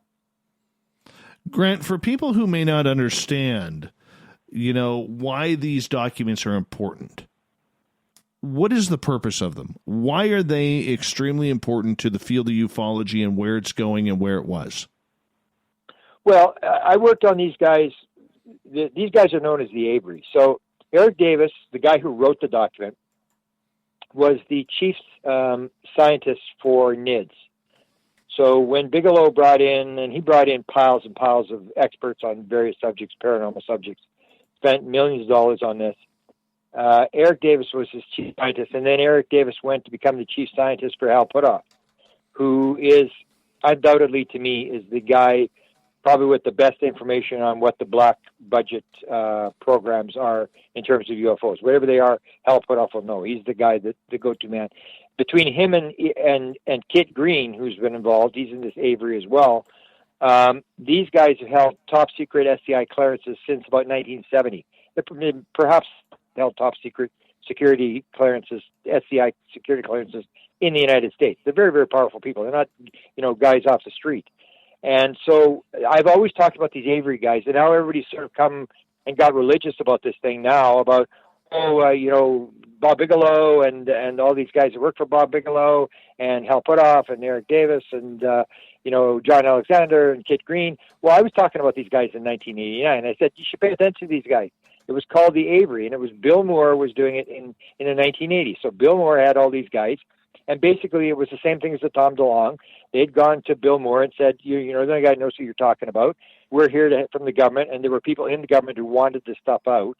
Not everybody in the government wants it out. The government is not one unified group. It's like, 500 different people all fighting about different things and trying to steal everybody's money and stuff like that. So the key thing is that Eric Davis is a key player. He's one of these Avery guys, even though he wasn't the Avery. He knows all the Avery guys. He's dealt with all these guys for maybe 25 years. And these guys know what they're doing. I mean, these guys have been in the programs. They may not know the whole thing, but that's what the Avery was. They're people who had security clearances, high-level security clearances, who had come up against the UFO program and maybe had done a little bit on some part of the program or something like that. And they're just interested in finding out what this thing, how to get it. And they've sort of teamed up with each other. They talk to each other because they can trust each other. They have these security clearances. And at one point, I sort of knew some of the stuff they were talking about, and I would see some of the emails. And then I sort of talked about stuff that I, maybe talked about, and they sort of cut me off. But these guys have been around. So when Eric Davis writes a document, Eric Davis is a very, very high-level guy. He's no slouch. He worked in intelligence, U.S. Air Force intelligence, in Korea when he was, I think, at university or just after he graduated with his Ph.D. He was chief scientist for Bigelow. He did an anti-gravity or anti-gravity thing. It was an anti-gravity or worm control thing for U.S. Air Force after he lost his job at NIDS. Then he was the chief scientist for Hal Puthoff. This is no low-level guy. This guy knows what's going on. In fact, in the interview with the New York Post, they asked him about this thing, and he said, what about the ASAP program? Oh, it shut down in 2012. Did they shut down ATIP in 2012? No, they didn't. It's still going? Yeah, it's still going. And he said, well, how do you know? Because I'm a contractor. You're a contractor on it? Yeah. And he's talking to Eric Davis. Yeah, I'm a contractor on it. Yeah, I don't get paid. I'm still a contractor on this thing. He is an inside guy. He knows what's going on. He knows how the whole thing works. You'll even hear him, sometimes he'll be on, say he was on Coast to Coast at one time, and he said, I just want to let you know, the program was shut down in 1989. They couldn't figure out anything. They shut down the program. And that's when George Knapp says, oh, I know what the lead line on the story is going to be tomorrow. And that's the thing. He'll say things. He knows what he's talking about. He's no dummy. So when Eric Davis writes a memo to Bob Bigelow and says, I'm talking to the head of intelligence for the Joint Chiefs of Staff, and he says this thing's for real, and we have hardware, and we can't back engineer it, and this is where they run this thing. And because Eric Davis is this very guy who knows how the things works, so when he's talking to Wilson, it's like he's hearing this for the first time. When Wilson mentions an organization, Eric Davis knows what the organization, and he knows what questions to ask him. So you have 15 pages of one of the top scientists in this UFO field and asking questions of the former head of intelligence for the Joint Chiefs of Staff about the UFO situation. So it's very high level material. It's not they're not talking about UFO sightings or anything. They're talking about how the UFO cover-up works. Okay, so with the UFO cover-up, where does the Core of Secrets come into play? Well, I'm not even sure what the Core of Secrets is. I mean, the core story is maybe what you're talking about. So the core story was a story that was put out. Hal Puthoff, who of course is the top guy who knows what's going on in the black budget program. There may be somebody higher, but he'd be one of the top guys. Maybe Pandolfi knows more or whatever, but Hal Puthoff's the top guy. So Hal Puthoff and Kit Green, who ran life sciences at the CIA, was the control officer for the remote viewing program, who's now doing the DNA experiments on the UFO experiencers, is been in the UFO paranormal field since 1970. Him and Jacques Vallée, who's been in this thing, had his first UFO sighting in 1955, is one of the top theoretical guys about looking at the consciousness aspect and the UFO thing. So the three of these top guys, Hal Puthoff, Kit Green, and Jacques Vallée, meet at a Denny's restaurant in the 1980s. And it's like today. It's like, oh, there's all this garbage floating around, like what's real, what's not real. And so they come up with what's called the core story. And it's always been referred to as a core story. And it says, okay, there's all this garbage going around. What do we know for sure? And what they came up with the core story was, we are being visited. We're dealing with some sort of intelligence that is interacting with us, maybe extraterrestrial, whatever it is. Number two, we've got crashed material. We have recovered material. Number three, we can't figure it out.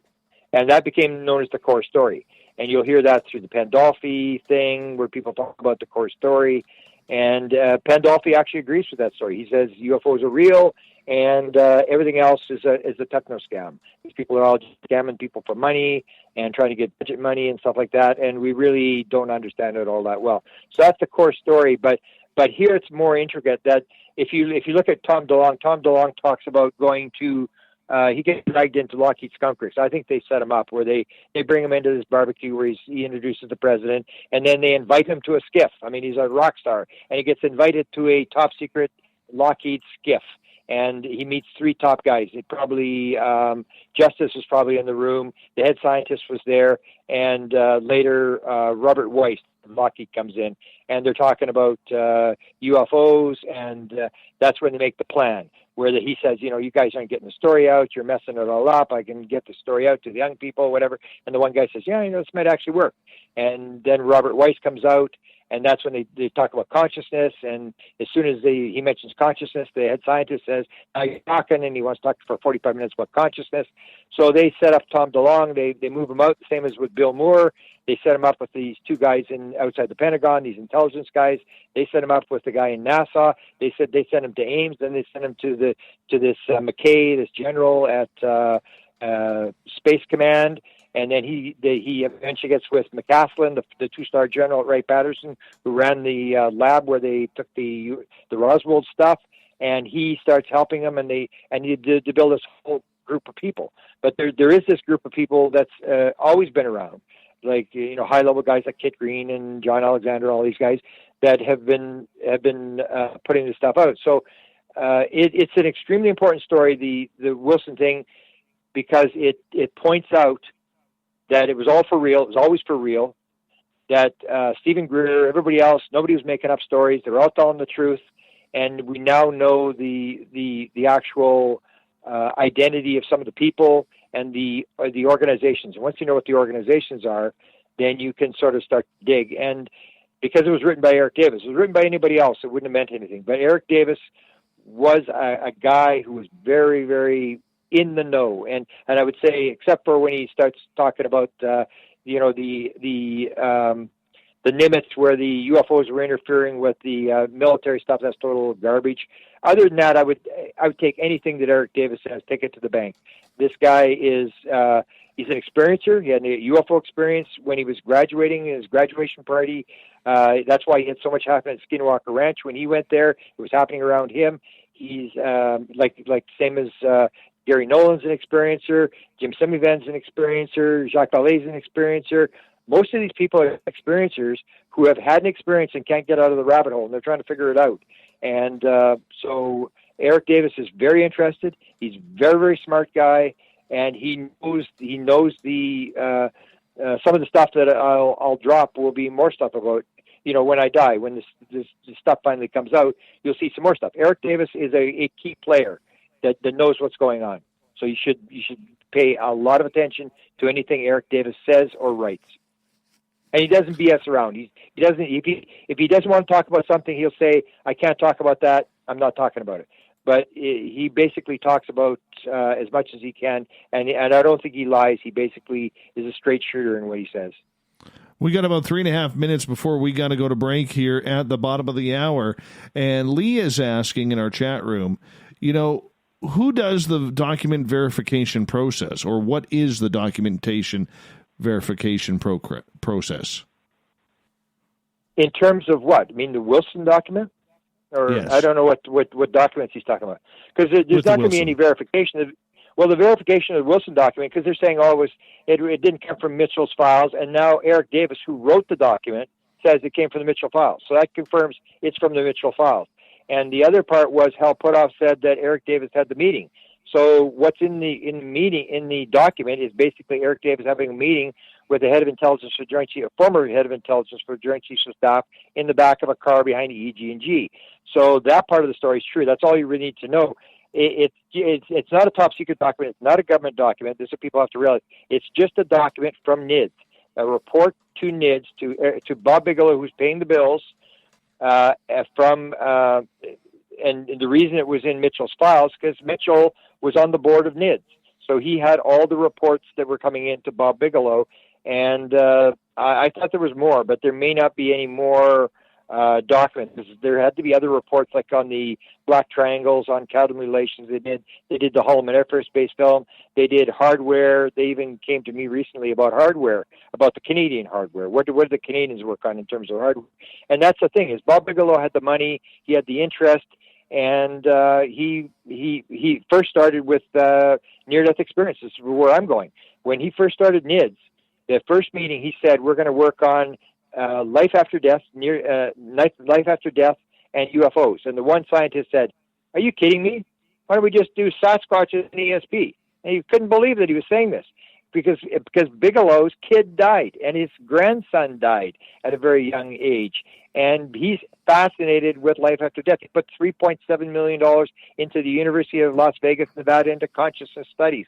He's really he realizes consciousness, all this stuff is linked together. He's just a guy who's got a lot of money, and his grandparents had a big UFO sighting, and he's really into it, and he brought in all these high-level experts from all sorts of fields who knew about UFOs, and he was picking their brains. And all these two documents, the alien autopsy document and the Wilson thing, are not classified documents. They're just reports that were given to Bob Bigelow at NIDS that were in the files of Edgar Mitchell, because Edgar Mitchell sat on the board of NIDS. We've got about 1 minute here to go before we got to go to break at the bottom of the hour. Okay, so with the Bigelow tie and everything, I mean, there's a lot of rumors out there that he actually found what he was looking for, whatever that message was, with trying to connect with his son and his that's on the other side or wherever he may be. And then, because it seems like recently he's just walked away. Yeah, well, I think part of the reason that he walked away may have been because there was no money to make. I mean, I've talked to a lot of rich people in the UFO field, and the one guy, a super rich guy, said to me, "How the heck do you make any money at this thing?" And Bigelow must have realized, he went after the thing, and he realized exactly what I keep saying, and Eric Davis said, and the core story said, we've got material, we got hardware, but we can't make it work. You need consciousness. They fly the ship with the mind. And when Bob Bigelow looked at that and said, "I can't make any money at this thing," you go back to putting trailers on Mars and making a pile of money. You can't make any money at this thing until you understand the consciousness. It's sitting on the shelf. They can't back engineer this stuff. Right. Okay. Hey, we want to give a Bigelow shout walked out. away because people making money. We want to give a shout out to Good Canadian Kid at UFO Toronto on Twitter for listening on in Hogtown. Remember, the Stanley Cup still isn't coming your way. Hasn't since 67, but we love you listening on in. Yes, hockey's coming back, so we got to get the shots in while we can. More Spaced Out Radio with Grant Cameron right after this.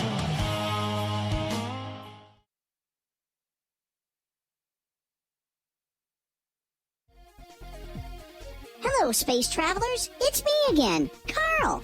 Don't forget to join the Space Travelers Club for just $5 a month, and follow Spaced Out Radio on Twitter at Spaced Out Radio. Our Instagram, Dave Scott SOR.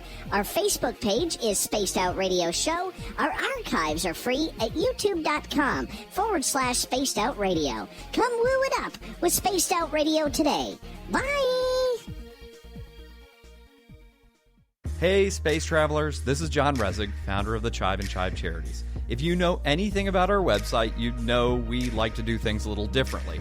We're not some faceless organization collecting money for a nebulous cause. Our donor dollars go directly toward life-improving items. Then we give those items directly to an underdog who needs it most. To become a donor with Spaced Out Radio's official charity, Chive Charities, just go to chivecharities.org/donate. Hello, this is your guitar man, Ron Bumblefoot Thaw, and I have to tell you, I love the response I get for Little Brother is Watching from Spaced Out Radio fans. It's amazing how music can inspire and make people think deeper about what's going on in the supernatural world. You can head over to my website, bumblefoot.com, to check out my music, my guitar workshops, my touring, even check out some of the hot sauces that I'm working on. And make sure you keep on listening, because with Spaced Out Radio, you know Little Brother is watching. We're taking Sunday nights out of this world on Spaced Out Radio. This is Michael W. Hall, also known as the Paranormal Lawyer. Together, we're going to go on an exciting journey into the unknown. I'm going to bring you some of the best interviews in the paranormal and supernatural to start your new week off on a freaky note. So tune in to Spaced Out Sundays with me, Michael W. Hall, only on spacedoutradio.com. If you like it hot, real hot, then heat up your meals with Bumblefoot hot sauce. Get your Bumblefoot hot sauce today. The sauce, Bumblicious, and the 4 million Scoville unit Bumble. We're going in hot, real hot, coming out even hotter. Keep the milk nearby and tantalize your taste buds tonight. Bumblefoot hot sauce, available now at kajans.com. Hey everybody, the SOR Space Travelers is open. For just $5 a month, you can hang out with Dave and our crew privately in our members-only section. With your signing, you'll receive newsletters on what's going on with Spaced Out Radio. You'll have direct contact with the host during the show in our chat, live streaming videos, and a great forum for your posts and more. Become a space traveler now at spacedoutradio.com.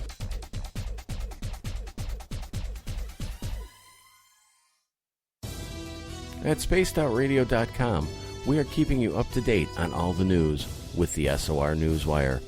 Captain Shirk leads the team that is bringing you the news of the day and exclusive stories on everything paranormal and supernatural. It's free to read, it's updated daily, and it's right there for you. The SOR Newswire is a one-stop shop for the news of the day. Check it out at spacedoutradio.com today. Need that weekend supernatural fix? Look no further than Spaced Out Saturday right here at spacedoutradio.com. I'm Stacey Edwards. And I'm John Edwards. Each Saturday night, Stacey and I are going to bring you the best in paranormal, cryptids, UFOs, you name it, and we're going there. It's all about the experience and to share the knowledge with all of you. So tune us in every Saturday night on Spaced Out Saturdays, starting at 9:06 p.m. Pacific, 12:06 a.m. Eastern, only at spacedoutradio.com.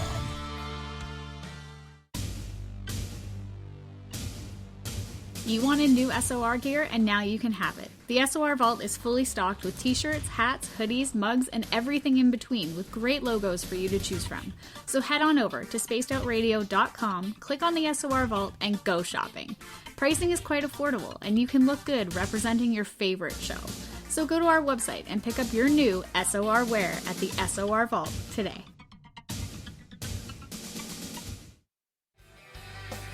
From the heartlands of Canada to beards around the world, we know how to take care of you. Fill your follicles with the Mighty Moose Beard Oil. All our oils and balms are handmade and 100% natural ingredients because we care about your beard. And hey, use the promo code SOR2019 and get your Mighty Moose Beard Oil today. You can check us out on our website, mightymoosebeard.com.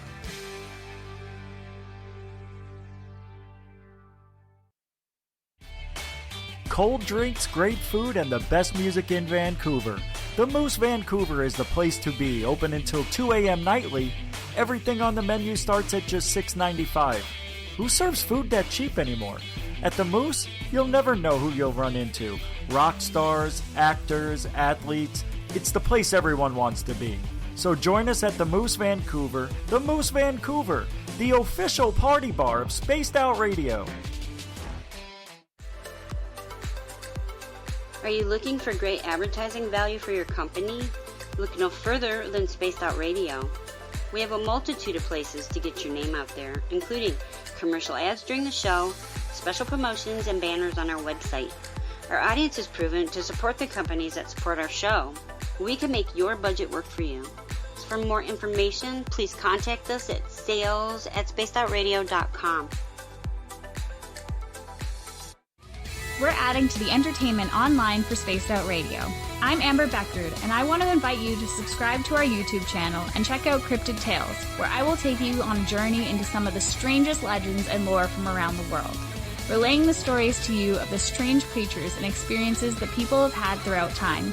You can find Cryptid Tales at youtube.com/Spaced Out Radio. And while you're there, don't forget to check out our free archives and leave a comment.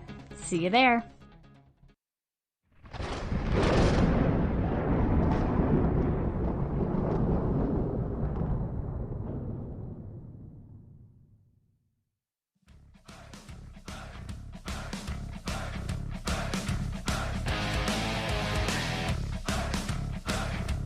We pass the halfway point of Spaced Out Radio tonight. I am your host, Dave Scott, sitting in the captain's chair of SOR headquarters. Thank you so much for joining us. We want to remind you that if you've missed portions of this show or others, you can do us a favor. Go to our YouTube channel. Check out our free archives. The only thing we ask for in return is you hit that subscribe button. Our website is spacedoutradio.com, where we have a plethora of features for you, including Rockin' Out to Bumblefoot and... what's the other one? Oh, yeah. Read up on Captain Shirk's SOR Newswire. Follow us on Twitter at Spaced Out Radio and my personal handle at Dave Scott SOR. Grant Cameron is here. We're talking all things UFOs, you know, from the Wilson documents to who's flying these craft. When are we going to get some aliens, Grant? When are we going to get some aliens? PresidentialUFOs.com is Grant's website. When's the aliens coming, Grant? The more I look, the more I don't think it's aliens. I mean, that's where I might write this book, extraterrestrial or maybe not. I mean, you start looking at it, and it's if it's ET, it's some sort of interdimensional thing. It's like I've sort of come to the conclusion that Jacques Vallée, someone quoted Jacques Vallée as saying, it may just be a giant kabuki theater, and the only message is we aren't alone. I started looking. The more I look at it, the more I think. Something's wrong here. The old idea where there's one book we made. The guy finally published a thing out of Israel, and his story was, these beings are in the room, and they give them the message of oneness. 54% of people get, and when they leave, they're like grays, except they're green. So you see, all the aliens are different. Even the grays. Put a presentation together, right? Put all the grays, and I have Ben Andreas grays and these great, Bernie Hill, and none of them look the same. They all just look completely different. And so the idea is that when this guy had these beings leave, they all grabbed hands, and they went around in a circle, and the circle went faster and faster and faster and faster, and they turned into a light. Then they turned into a ball of light, into a little tiny ball of light, and then disappeared. So I say, okay, so is it a ball of light or is it an alien? And if it's a ball of light, does it eat bacon, eggs, toast, and coffee in the morning? And you start seeing, that's where I get into this orb, where people will describe quite often, that the being comes out of an orb. There's a little orb comes, and the being comes out of the orb, and it goes back into the orb. And so that's why I'm saying it's a lot less physical than people think it is. It's definitely not a flesh and blood alien that's on a spaceship. They're using some sort of portal technology. They're coming in, and a lot of them will say, even Sherry Wilde, who I just interviewed again, Sherry Wilde says to Da, who's the being, it's like a gray type being, she says, "Are you actually an alien?" And he goes, "No, not really." And she said, "You're not? Well, then why do you come as this ugly-looking gray thing?" And he said, "What do you mean ugly-looking gray thing? Do you ever look at yourself in the mirror?" And it's this thing. People start asking. Nancy Tremaine. A lot of people will ask questions. For example, they'll ask questions that, like, did it hurt? Did they probe you? All this kind of stuff. The questions I ask people are, how did the being come in? Did it ever get any older? And everybody says the same thing. No, it didn't get any older. But then aliens lived a long time. And it's like Betty Andreasson. I asked her husband. They had their first experience in 1946. It's now 2020. Did the alien ever get any older? No. And it's like, well, I mean, if we get older, like, why is this alien not getting older? Or I'll say to the people, I say, was it wearing clothes? And they go, no. I said, did it have any sex organs on it? No. Did it have a belly button on it? No. Did it have nipples on it? Nope. And you start looking, and it's like, well, how do they reproduce? So it's like, and you start seeing all these questions. Are the Betty and Barty Hill aliens? And it's like, they're wearing hats. Like, what, do they have a baseball team on Zeta Reticuli? You start seeing these things indicate maybe this is not what we think it is. Take a closer look. What is this really?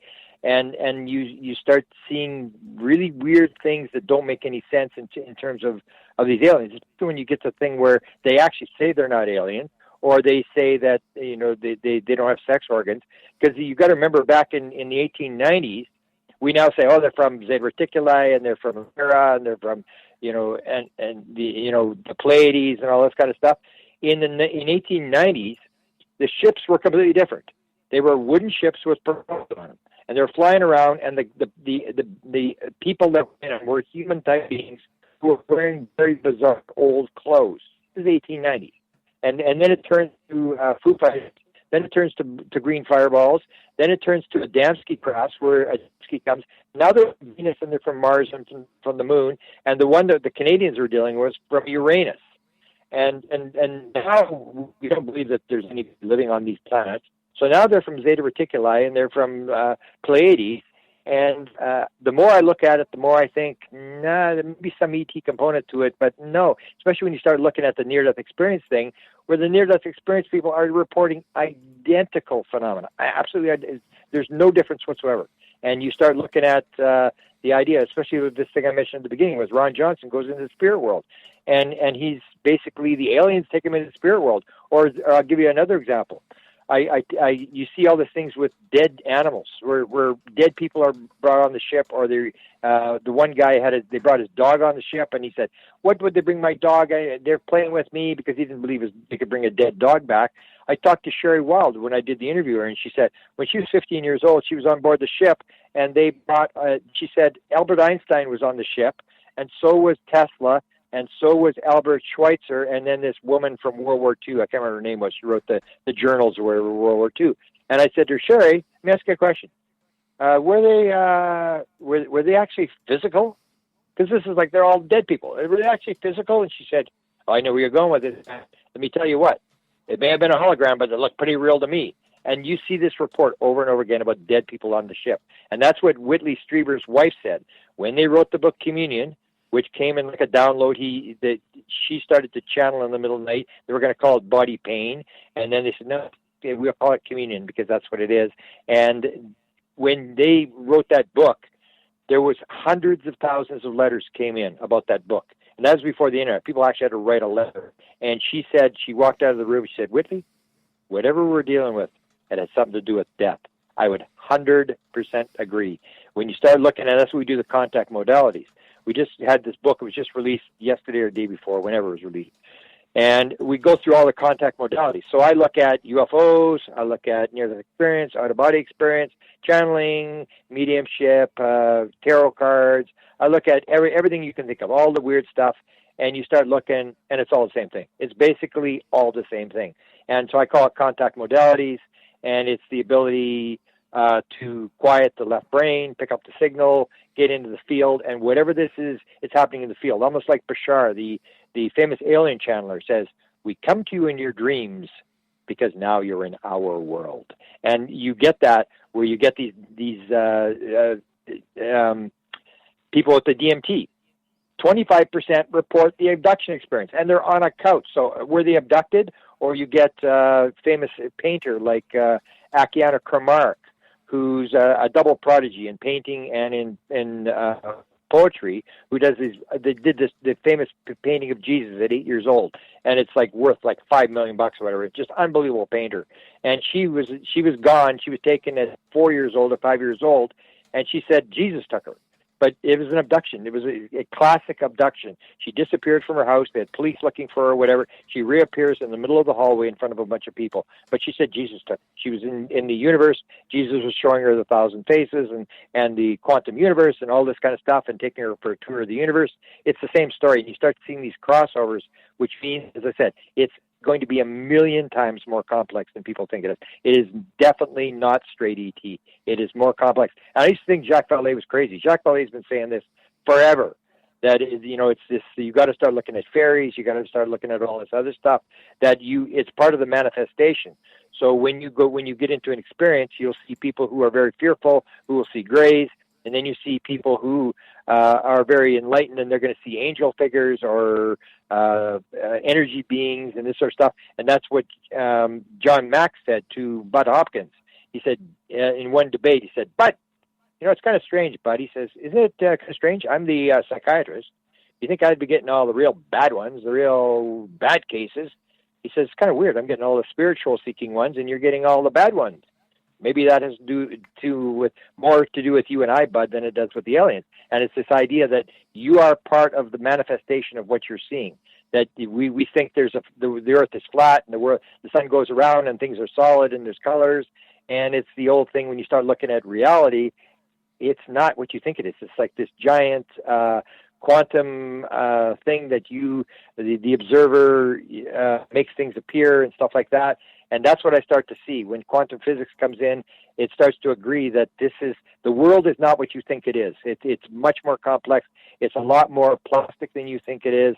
And the beings are just able to come in because they live in that world where it's very plastic, where they can make things change and they can do all that kind of stuff. They come in, they can do it, and like magical, we can do the same thing. We just have all these false assumptions that it's a physical world made out of nuts and bolts. We're biological robots in a random, meaningless universe. We're just affected by things outside of us, and none of this is going to be true. It's all going to be a completely different world than what we think it is. Grant, a couple of questions from our audience here. First off, Overbuilt wants to know if you know anything about the Collins Elite faction, and can you fill us in if you do? Okay, is that the CIA guys? I'm not sure. Well, there is a faction that's talked about by Eric Davis. Talks about that very angrily about this faction. That's what people got to realize. The government is not the government. There are people inside the government. Same as when I was at university. I mean, it's not a unified place. You have all sorts of agencies working against each other, trying to get the funding. It's all about getting the money or whatever. So if you have this group inside the government that basically shut down to ATIP because they believed that this was demonic and we're not going to allow the devil to come into the earth. And they basically have a lot of power, and apparently a lot of the big military guys and the big intelligence guys are these fundamentalist Christian guys who have this belief that the UFO stuff is the demons. And so that was the whole thing about fighting against these guys, that the people that are leaking it, I don't believe are like the official government. They're people inside the government. You have these two factions, one that's trying to cover it up, one that's trying to get it out. And that's where Lou Elizondo decided he was going to come out. And that's where Tom DeLonge said, I hired him away. So he knew who Lou Elizondo was. Hal Puthoff was reporting to Lou Elizondo, and he was working for To the Stars. So he tells Tom DeLonge. Tom DeLonge hires Lou Elizondo away, and they make that sort of defection out of the government. And that's what it is. It's people inside the government who are defecting, who are bringing stuff out. It's not unofficial sort of like government policy, because there are people in the government who are bound and determined that this is not coming out because they have a very demonic view of what this is about. And I think I remember even Chris talking about this, that there are people who actually believe that they're working towards the end of the world, because the Bible says there's going to be a big end of the world thing, and these guys are actually working to make this happen, that they want the end of the world to come because it's part of the Bible.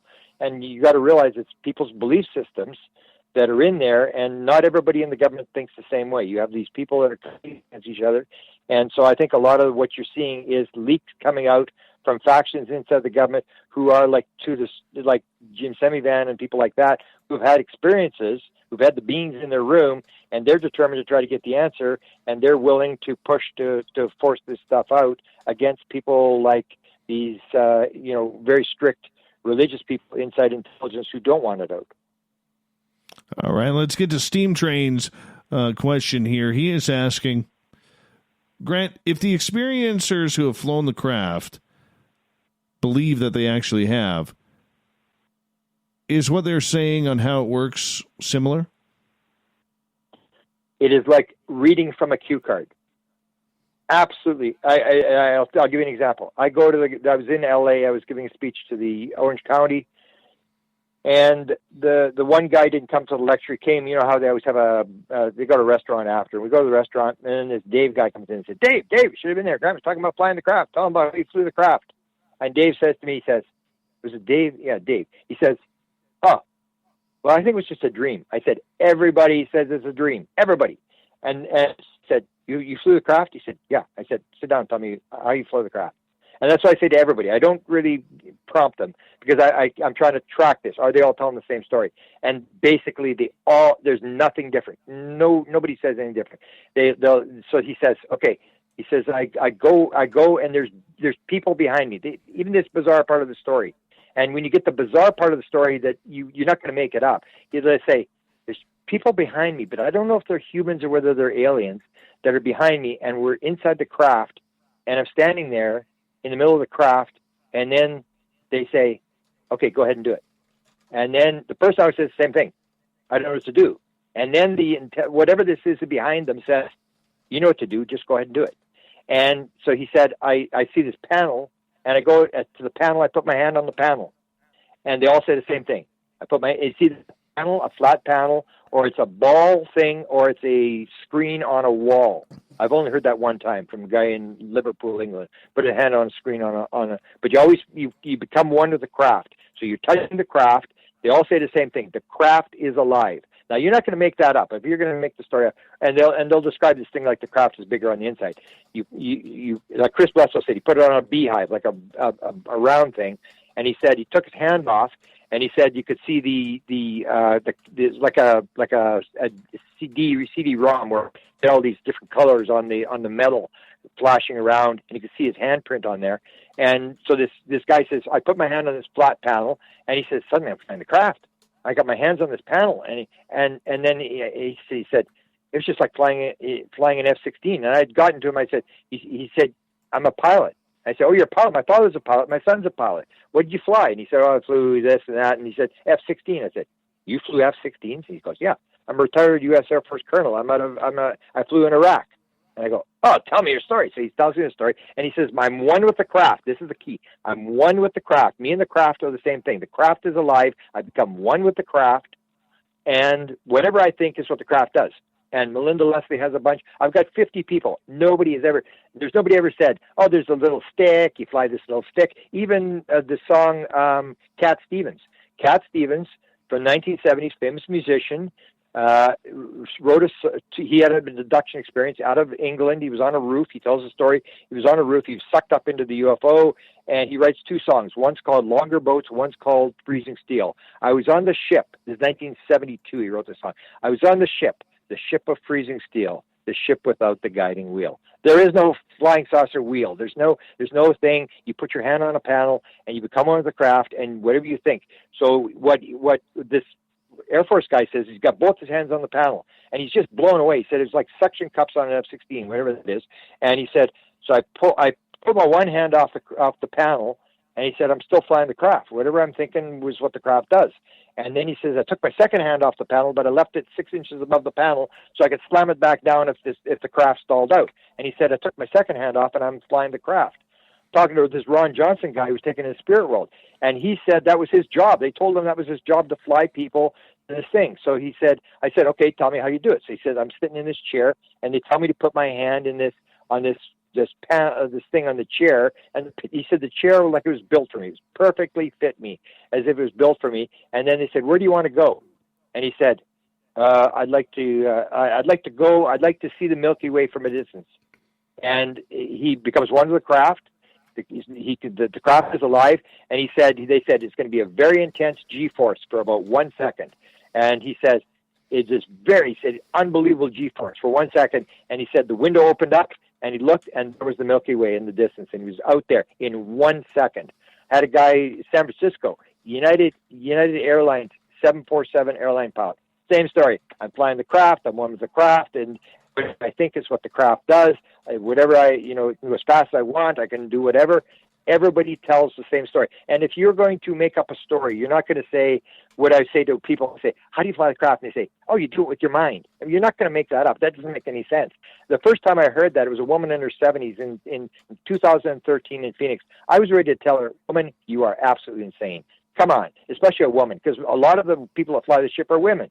And it's like, if you're a Saudi Arabian woman, until about a year ago, you couldn't drive a car. It was illegal to drive a car, but if the aliens abduct you, they'll, let you fly with no insurance, no license, nothing. You just fly the craft. And so when this woman in her 70s told me she was flying the craft, I go, you were flying the craft? And she said, yeah, I flew it. I said, they let you fly the flying saucer? And she says, yeah, I've flown 3 different models. And it was like, and you hear these people telling these stories, and they're as straight as can be, and they all say the same thing. Put your hand on a panel, come on with the craft is alive, whatever you think is what the craft does. It's exactly the same story. Identical, like reading off a cue card. That's insane. That's insane. And I got 50 people. Not 1 or 2, I got 50 people. In fact, the free survey, the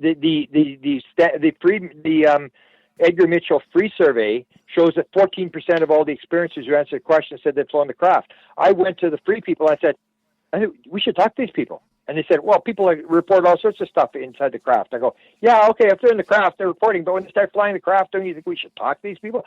14% of people say they've flown the craft. This is hundreds and hundreds of people. And I'll guarantee you they're all going to say the same thing. I'd love to fly the craft.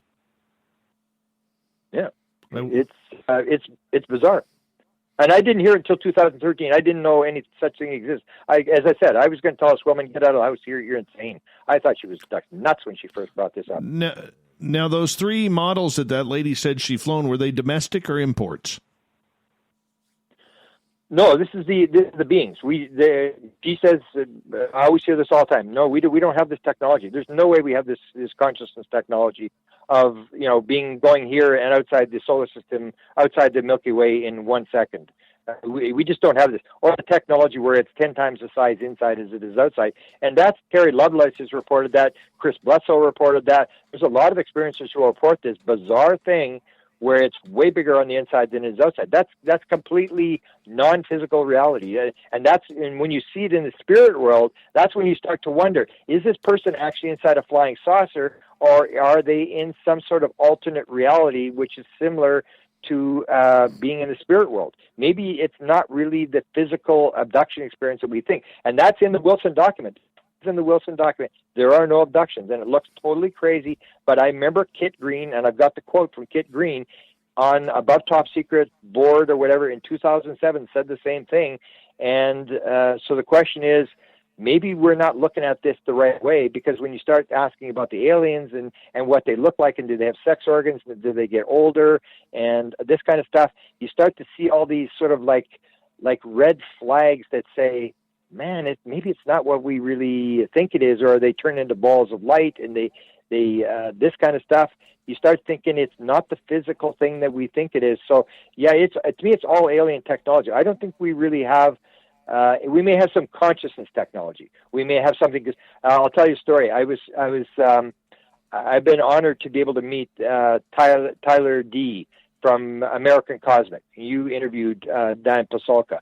So her main guy was Tyler D. Now, I've met the guy. I had a meeting with him, and I had a phone call with him.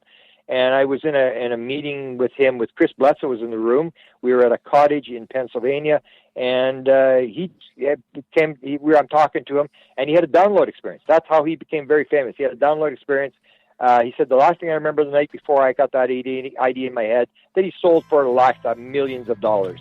Grant? And then...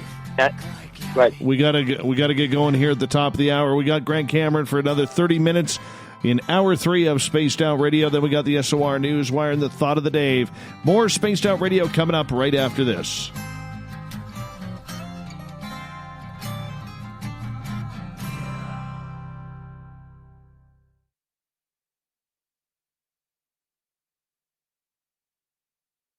Hey, space travelers, this is John Resig, founder of the Chive and Chive Charities. If you know anything about our website, you know we like to do things a little differently. We're not some faceless organization collecting money for a nebulous cause. Our donor dollars go directly toward life-improving items. Then we give those items directly to an underdog who needs it most. To become a donor with Spaced Out Radio's official charity, Chive Charities, just go to chivecharities.org/donate. I'm feeling a little spicy tonight. What to do? What to do? Why not get Bumblefuck? 4 million Scoville units of pure hard rock. Bumblefoot hot sauces come in 3 flavors. The burning Bumble. Tone it down a bit with Bumblicious and throw the sauce on everything. Spice it up. Bumble me, baby. Bumblefoot hot sauce. Get it today at kajans.com. We're adding to the entertainment online for Spaced Out Radio. I'm Amber Beckard, and I want to invite you to subscribe to our YouTube channel and check out Cryptid Tales, where I will take you on a journey into some of the strangest legends and lore from around the world, relaying the stories to you of the strange creatures and experiences that people have had throughout time. You can find Cryptid Tales at youtube.com/Spaced Out Radio. And while you're there, don't forget to check out our free archives and leave a comment. See you there. Hello, this is your guitar man, Ron Bumblefoot Thaw, and I have to tell you, I love the response I get for Little Brother is Watching from Spaced Out Radio fans. It's amazing how music can inspire and make people think deeper about what's going on in the supernatural world. You can head over to my website, bumblefoot.com, to check out my music, my guitar workshops, my touring, even check out some of the hot sauces that I'm working on. And make sure you keep on listening, because with Spaced Out Radio, you know Little Brother is watching. For the price of 1 cup of coffee a month, you can become an SOR Space Traveler. The Space Travelers Club is a place where you can interact with other listeners, either live during the show or on our great forum. We want your stories, pictures, comments, and ideas. You'll get live video streams, exclusive content, and be a part of our newsletter. Stay in touch with everything SOR. The Space Travelers Club is just $5 a month at spacedoutradio.com. Hi there, this is the paranormal lawyer Michael W. Hall. I'd like to invite you to listen in each Sunday night, where we're going to open up your eyes to everything strange and paranormal. I will be hosting some great guests with topics that affect us all, such as UFOs, ghosts, and everything paranormal. Let's learn together on Spaced Out Radio Sunday with myself, Michael W. Hall, the paranormal lawyer at spacedoutradio.com. So, you love talk radio? Then you'll love TalkStreamLive.com. TalkStream Live is always on, 24/7, with the best streaming talk shows. Find your favorite talkers and discover some new ones. It's free, readily available online or on mobile with any smartphone or tablet. Finding your favorite talk shows all in one place has gotten a whole lot easier. Just go to TalkStreamLive.com. Be sure to download the free apps from Google Play or the iTunes App Store. The party is always on at the Moose Vancouver. The Moose Vancouver is where you want to be when visiting Canada's West Coast. Open until 2 a.m. nightly, the Moose cranks up the rock while serving some of the best rated food in the city. The menu starts at $6.95. Why party anywhere else in Vancouver when the Moose is right there? Get your horns up and rock with the Moose, the official party bar of Spaced Out Radio.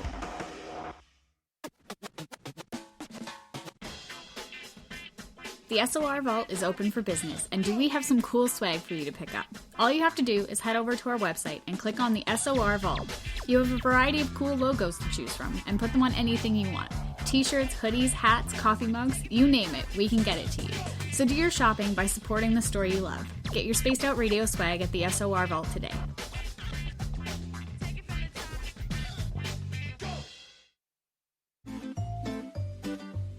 Looking for creative ways to get your company out in the public?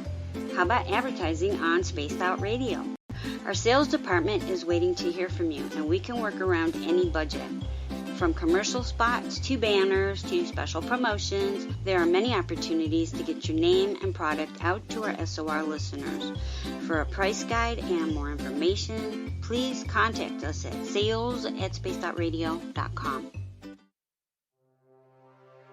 We are scouring the world for the most intriguing stories of your day. Take the time to read up on the SOR Newswire, where our team, led by Captain Shirk, will deliver to you some of the best paranormal and supernatural news, along with some stories that will blow your mind from the weird to the wacky. It's the news outside the news that piques interest, and that's what we're looking to deliver to you. The SOR Newswire, only at spacedoutradio.com. Hello, space travelers. It's me again, Carl. Don't forget to join the Space Travelers Club for just $5 a month and follow Spaced Out Radio on Twitter at Spaced Out Radio. Our Instagram, Dave Scott SOR. Our Facebook page is Spaced Out Radio Show. Our archives are free at youtube.com/Spaced Out Radio. Come woo it up with Spaced Out Radio today. Bye! Hey everyone, I'm John Edwards. And I'm Stacey Edwards. Together we're taking over Saturday nights on Spaced Out Radio, where we're going to bring our own experiences of the paranormal and talk to the best people we can find to help bring you answers to your strange tales. We're here to entertain your need for weekend woo! So tune us in at spacedoutradio.com starting at 9:06 Pacific, 12:06 a.m. Eastern, where we can all get a little spooky together. Spaced Out Saturday nights right here at spacedoutradio.com.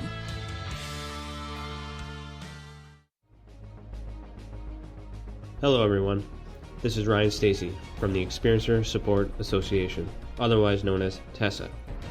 We're glad to team up with Spaced Out Radio to help investigate your experiences on the SOR Sightlines Report. Together, we'll investigate the strange sightings and occurrences you've had. We're looking for answers just like you.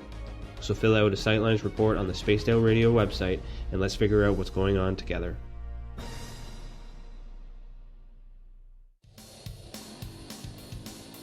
We all know on Spaced Out Radio we love a good beard and mustache, so why not take care of your facial hair with Mighty Moose Beard Oil? Made in Canada, we're taking care of beards and stashes around the world. We use 100% natural ingredients with our oils and balms to make your whiskers feel silky smooth. Use promo code SOR2019 at MightyMooseBeard.com today.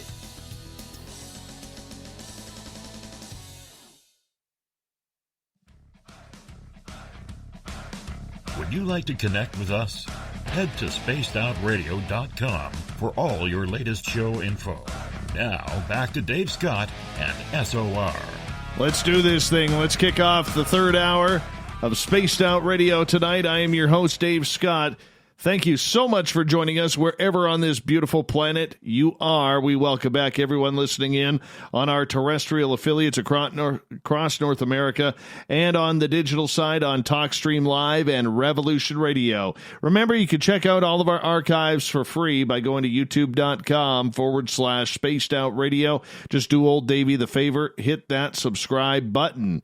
The Desert Clam has set the password for tonight in the SOR Space Travelers Club.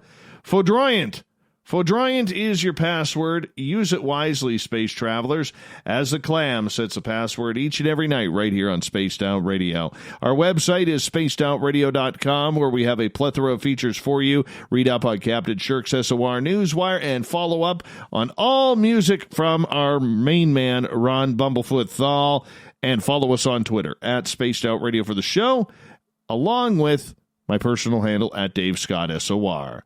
For the final time tonight, we introduce Grant Cameron. He is the man, the myth, and the legend all wrapped into one when it comes to researching UFOs. Presidential UFOs is his website, if you want to check that on out. Now, Grant, right before the break, you were talking about Diana Pasulka and Tyler D. when it comes to UFOs. Yeah. Fill us in.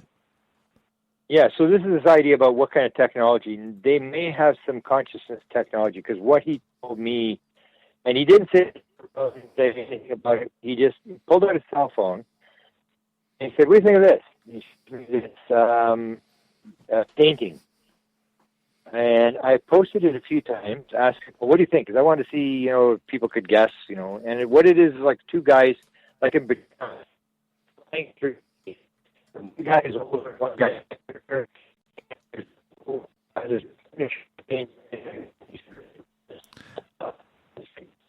Hey, Grant, your phone is breaking up pretty bad. Can you move? I don't know where you are in your house or not, but just wondering if you could see if we get a clearer. clear feed here. Hang on. Oh, okay, let me. There we go. Now you're beautiful. You're beautiful now. Okay. I'm still beautiful. Okay. So I go to Tyler D. Shows me his phone, shows me this painting. I have no idea what the painting is all about or whatever. And he just says, "What do you think about it?" He doesn't say good, bad, indifferent. Then he shows me a second painting, and it shows all these balls, big balls going into small balls, all into the middle. So what do you think of that? And I'm like, I don't know. And then he shows me 3 paintings on a wall of this eclipse, and I have no idea. And then he shows me. He says, "You know where this is?" I said, "No." He says, "Hughes Aircraft Building in L.A." And I go, "Whatever." And he said, "You know what that is?" I said, "No." He said, "That's where the jump room was." And I go, "Oh, really?" I said, "Where's this painting?" He said, "Outside the elevator." And I said, the elevator that they use for the jump room going to Mars with Barack Obama and all this kind of stuff. And I'm thinking to myself, man, this is like, I never believed this story. But then it's this guy showing me these paintings. Then he shows me, and he says, well, "Look at this." And he shows me a car. There's between these 2 buildings. It's 999 Sepulveda Avenue in L.A., the Hughes Aircraft Building, and there's 2 buildings that converted them into office buildings. And in between these 2 buildings, they have a car parkade. And on the top floor of the parkade, he shows me this. It's a 56 or 57 Chev. And he says, "Look at this."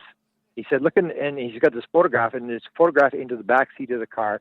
And there's this postcard on the back seat of this car. And he says, on the card, it says, this guy, something about his girlfriend, and "I wish I could travel through space to be with you," and stuff like that. And I go, "Really? That's what the postcard said?" And he goes, "Yeah." And yet he didn't say it was real. He didn't say it wasn't real. He just said, "So what do you think about this?" And when he showed me that thing, and then told me it was the jump room building, I'm thinking, my God, this guy's a high-powered guy. Maybe there's something to this. Maybe there's something to this story. So I may say that they may have some sort of consciousness technology they develop, but in terms of hardware, I don't really think it. I think they even asked Hal Puthoff about the secret space program, and he said, no, I understand people are talking about it, but I've never seen any evidence for it. And I think Hal's a pretty straight shooter guy that he's telling the truth. So they may have some conscious technology, but in terms of crafts that are 10 times the size inside than they are outside, or crafts where you put your hand on a panel and you can be outside the Milky Way in 1 second, I just don't think we have that kind of technology. All right, Grant, what should we be looking for coming up here in ufology? I mean, here we are, kind of in a stalemate ever since the 3 Nimitz videos came out. There's been a lot of government talk about this. You know, there's been a lot of government preaching about that we need to know more. There's a lot of talk about this all being an aerial threat. Tom DeLonge has gone heavy on the threat phenomena, and yet others say, well, what threat? Show us where the threat is. Yeah. You know, where are we going with this entire topic and narrative that is currently being played out? Okay, well, again, it depends on who you're talking. Everybody's working for their own motive. So that's one thing I disagree with Eric Davis. He said, like with the Nimitz thing, he says, they were interfering with our military things, and we got to do something about this. But he's working for the military, and if you're the military, you need contracts, and you're not going to get a contract. You're not going to get any money unless you make this thing out to be a threat. So the Nimitz, the real story of the Nimitz was, Jacques Vallée's version is, it was a UFO sighting 15 years ago. It's time to get over it. That's all it was. It was a UFO sighting. End of story. Just because it's military doesn't make it any better. And they sat for 1 week. That was part of the story. I think Eric Davis told that story, that the thing was hovering there for a week until they finally said, "Here we are, come chase us." And then finally after a week, they picked it up on radar, and they went and, these poor UFO guys are out there fishing or sightseeing or whatever, and they get attacked by F-18 jet fighters. And so they went out there, and they haven't been back since. So they were no threat to anything. But if you're in the military, you've got to have a threat aspect. Otherwise, you're not going to get any money. Because during the Obama administration, when Hillary Clinton was involved with John Podesta, and they were pushing the thing with Leslie Kean. If you look at Leslie Kean's book, she promoted it as, there's a threat to airline traffic. And I guess Congress just laughed at them and said, "Get out of here. This is nonsense." So you make this threat thing. So they would play that thing. If you take the To the Stars, what they're doing, And they've actually come back to me with another offer, this thing about they want to do this documentary thing and they want me involved. And I said, no, I don't want to be involved. And this is Ron Pandolfi. And what I was told is that Ron Pandolfi's in there, and they're trying to promote a documentary on, I think, Joe Firmage. And I said, whatever, I'm just not involved. I'll help you with whatever you want. And I'm talking to the producer. I'm not talking to Ron Pandolfi, disinformation guy. I'm talking to the producer. And he says, oh, Jim Semivan's in here, and he's promoting alien abduction documentaries and pushing this stuff. So what they're trying to do is probably the right thing to do is you put it through Hollywood. So if you remember the Bob Bigelow interview from 2013 with George Knapp says, are you interested in disclosure? He said, no, I'm not interested in disclosure. I'm interested in confirmation. That's what they did in New York Times. That's what they did with the Nimitz video. They leaked the material in order to get confirmation. Yes, this is for real. And what they told Trump was, yeah, this is for real. These are UFOs. We don't know anything beyond that. But we can assure you these are not not ours. They're not the Chinese. And Trump says, I'm not interested, which is true. He's just not interested. So basically, what Bigelow said is you go confirmation, and then a couple of years later you can start to talk about aliens. So that's what's going to start coming in Hollywood. You've moved, you've done the confirmation, you've talked about the threat stuff, which appeals to getting the money, because what they're trying to do is they're trying to move the program out of the black world, because that's what you see in this Richard Doty interview that I just released today, is that Richard Doty said they're taking pieces of material to help put off the get, and he couldn't figure it out, because that's what you do in a science. You take a big problem, you break it into little pieces, and you give it to all different people who are experts at different things, and you try to analyze it, but you can't analyze the UFO thing, because you take all these little pieces and you put them in, and they all get stovepiped, and nobody's talking to anybody, so nobody knows how the craft works, because nobody's got the whole craft, nobody's working on it. So if they can get the money out, and if they can get it financed in the white world, then people can talk to each other. That's what they're trying to do. And the Hollywood thing is what they're trying to do is raise consciousness in terms of they're going to start talking about aliens and what's behind the UFO stuff in the Unidentified series. To use year 2, 3, and 4 or whatever, they move away from the fact there's just UFOs into the stuff that they know that they've got bodies and stuff like that. They're going to start leaking that stuff out, which is what moves it, because what you need to do is move the skeptics, who, if you go straight to someone's face, they're going to tell you get lost. But if you put it through a TV show, everybody's watching it and they think, oh, this is garbage. I'll have a good laugh and I'll watch this show. And everybody's getting subconsciously programmed through Hollywood. So that's what they're doing. They're going through the mass media. That's where Tom DeLonge was brought in. And that's this idea that you put it through mass media and you just slowly raise consciousness and acclimatize people, which does work, because we used to think that the stock market would melt down, all the religions would go crazy if we said it was for real. And the New York Times said it's for real. The UFOs are being investigated by the U.S. government, and everybody just went, yeah, I knew that already. Big deal. Nobody did anything. Nobody jumped off a building. It was completely clean, and that may be what disclosure is. They disclosed, yes, UFOs are real. That's all we really know. We know UFOs are real. We've got these films. We've got this kind of stuff. But in terms of figuring it out, and you may have actually seen disclosure now, there is no big story for the government to release, because in the end, I think the government knows a lot less than people think it knows. I don't know about that. I mean, if they have crash retrieval, if even just one of these rumors about contact grant is real, that is a massive, massive story that they're hiding. I don't think there's a lot of people who know. Okay. I don't think there's. Yeah, but what's the story then? I mean, they've got craft. They've already said that. Hal Puthoff said that publicly. They basically said that there is hardware. Hal Puthoff even went public on with George Knapp and said there's a document about crash saucers that's real. He didn't identify what it was, but he said we can't figure out how they got it out. But there's a one that's actually for real. And now you have this Wilson thing. I mean, it hasn't really moved the needle. I mean, it basically says, yeah, we've got crafts. There are no abductions, all this kind of stuff, and it's been confirmed that this is the head of intelligence for the Joint Chiefs of Staff who's talking about this stuff, and the document is real, and it moves so slowly. And in terms of especially when you get the technology of the consciousness thing, where you fly it with the craft, you fly it with the mind, and it's bigger on the inside. So and then this thing with the argument where you get Eric Davis. If you see this inside stuff where Eric Davis is fighting, and you got Jacobson, or the guy who won the Nobel Prize for superconductivities in this discussion, and all these high level.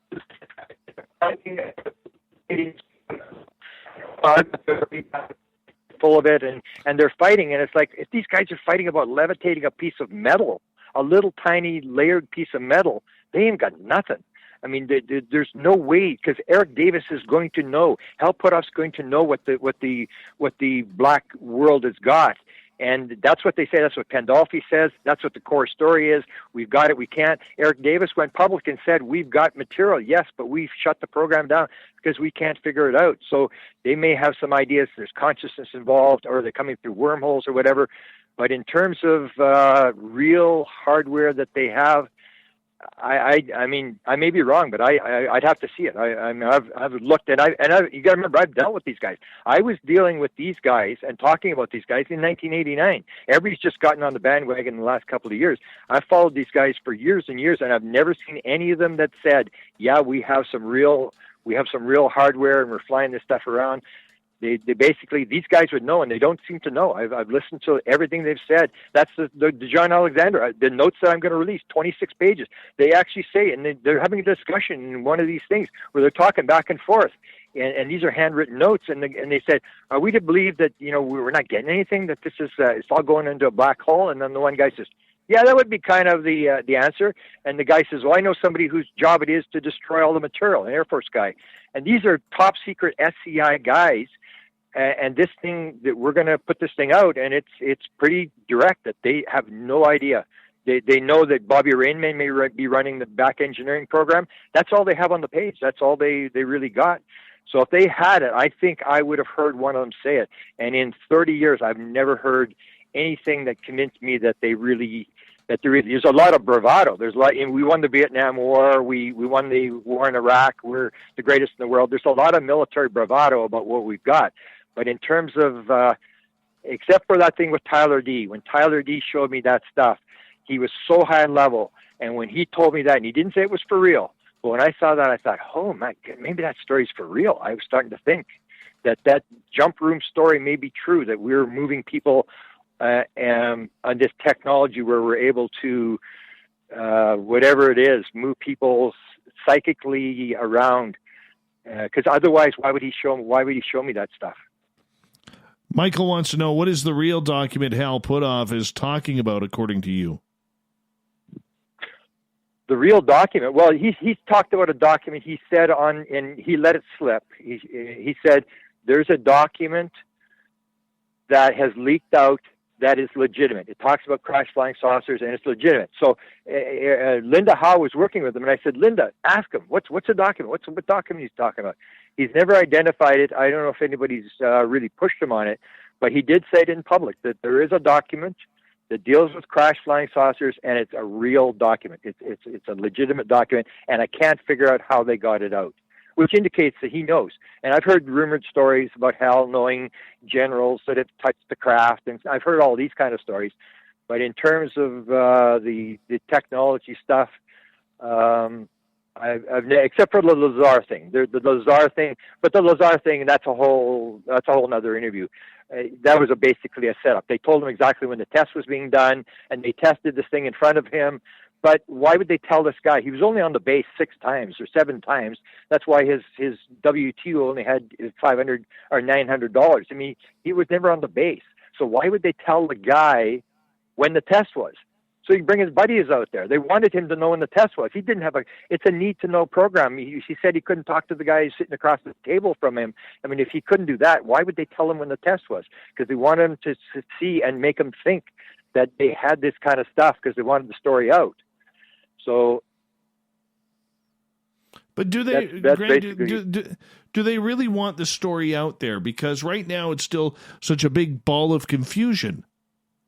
That's what they want. But if they wanted to kill the story, they do it the Canadians. As I said, I've done this for 45 years. I have no idea what the Canadians. I have no idea where to go, what agency to talk to. I have no idea because they don't talk about it. The story goes away if you stop talking about it. So the Americans would not be talking about it unless they wanted it out. They're putting this stuff out. They've contacted me. As I said, I've been given 2 offers to do a documentary, to be a host of a thing on a documentary in Hollywood. I said, said, I don't do that kind of stuff. It's just not me. I don't want to. I said, if you want me to help you in whatever they're going to do on the Avery, they're going to do a story about the Avery, about all these guys, Richard Doty and Collins and John Alexander and all these Bird guys, and they were going to do a documentary, and they wanted me involved in that. I said, I'm willing to help you. Oh, we'll give you executive producer. I said, I could care less about executive producer. So I've been contacted about this kind of stuff. I know they want this stuff out, but they want it out with plausible deniability. So it always has a trap door in it, where it's partly true, partly false, and there's three different stories going around. They want the confusion because they can control the cover. If you put out one clean story, one clean document, and one clean statement, it's all over. You lose control of the story. This way they can still control the story because nobody really knows what it is, except that, they have UFOs and everybody's trying to guess what they've got. That's what they want. They want mass confusion in order to continue to have plausible deniability and control the story. All right. So if there is a story to be controlled, is it the fact of fear? Is it the fact of the military-industrial complex? Well, the part of the story is going to be that they don't know. That's what they're trying to cover up, and it's the game of playing the cards. I always say the game it's a game of bluff poker. They're just sitting at the table with the Russians and the Chinese, and they're working on it as well. And so, if you want to say what you've got, the Chinese say, put your cards down. Let me see your cards, and we'll put our cards down. And the Americans put their cards down. And they go, oh, we changed our mind. We're not going to thank you for the peace that we needed, and they walk away. So it's this game. You're up against the Russians, and you have this fear. I mean, there's all these enemies, and the Mexicans are enemies, and everybody's an enemy. And we're the military, and we've got to protect the United States of America, and therefore we've got to keep this all secret, and we can't tell anybody what we have, and we're trying to figure out what the Russians have. And it's that part, but part of it would be the ignorance that they really don't have as much as people think they have, and they're working towards it because it's a military thing. You don't want to put if any little thing they've figured out, any little technology they've put it out, it's the old deal. Like, you're not going to see that technology for 30 years. We didn't see the stealth for years after it was built. And it's always the thing that we're using it for weapons. And that was what Trump made the speech the other day. And that's what Wilbur Smith said in 1959 when he took his thing, he took this gravity control thing the aliens were helping him build, and he went to the government, and the government said, write it down. He said, I'm not going to write it down. And he went home, and his wife said he took it apart. He never said another thing about it until he died. And he said it's better they didn't have it. They're probably going to make bombs with it as well. And the other day, Trump said, we're now going to Mars, and we've got great weapons. We've got weapons. I've seen them and stuff. It's the old deal. They're going to turn it into weapons. It's the idea. There's all these enemies, and we need to build weapons, and we need to protect this, and we're not going to give it to the Chinese. So that's what the secrecy is about. I can understand the secrecy. We've only got about 90 seconds left for you tonight, my friend, and I want to say this show flew on by as it usually does with you. What's next on the Grant Cameron agenda? Wow, I'm just swamped. I'm doing this Orbs thing. I'm just totally inundated with this unbelievable Orbs story that I think is going to have some pretty interesting discoveries. I'm doing the book on extraterrestrial. I just released the book on contact modalities, which looks at some really bizarre paranormal things, and I think I understand how this all works. Just how do you get in the field? How do you do all this kind of stuff? I'm going to release the Beyond Managing Magic book, which was because I'm the first one to out Tom DeLonge and what he was doing, and Jim Semivan and stuff. And this was the second book that we pulled last year. I'm going to put that book, and then the alien documents, where I'm going to through all these documents, and I'm doing a Ports and Manifestations, which is another thing that I've got where around UFO experiencers, you're going to, if you say to them, do you ever have anything fall out of the ceiling or move around or disappear? It's like absolutely common. It's like every single one, hitchhiker phenomena, Skinwalker, that's what Skinwalker was. The whole Skinwalker Ranch was all a port and manifestations, and that's they're really interested. How do you make something go through a wall? How do you make something disappear and reappear in another spot? And it's that paranormal stuff. And so I'm doing a whole book on it, and it's unbelievable. And it goes through physical mediumship and all these people and psychics and UFO experiencers, and it's happening all over the place. People are all doing the same thing with this stuff appearing and disappearing, and it's all the same phenomena. It's all consciousness.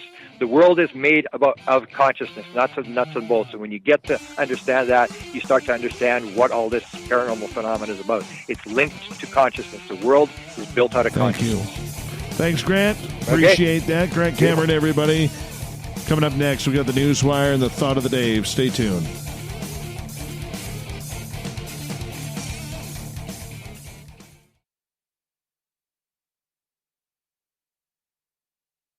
If you like it hot, real hot, then heat up your meals with Bumblefoot hot sauce. Get your Bumblefoot hot sauce today. The sauce, Bumblicious, and the 4 million Scoville unit Bumble.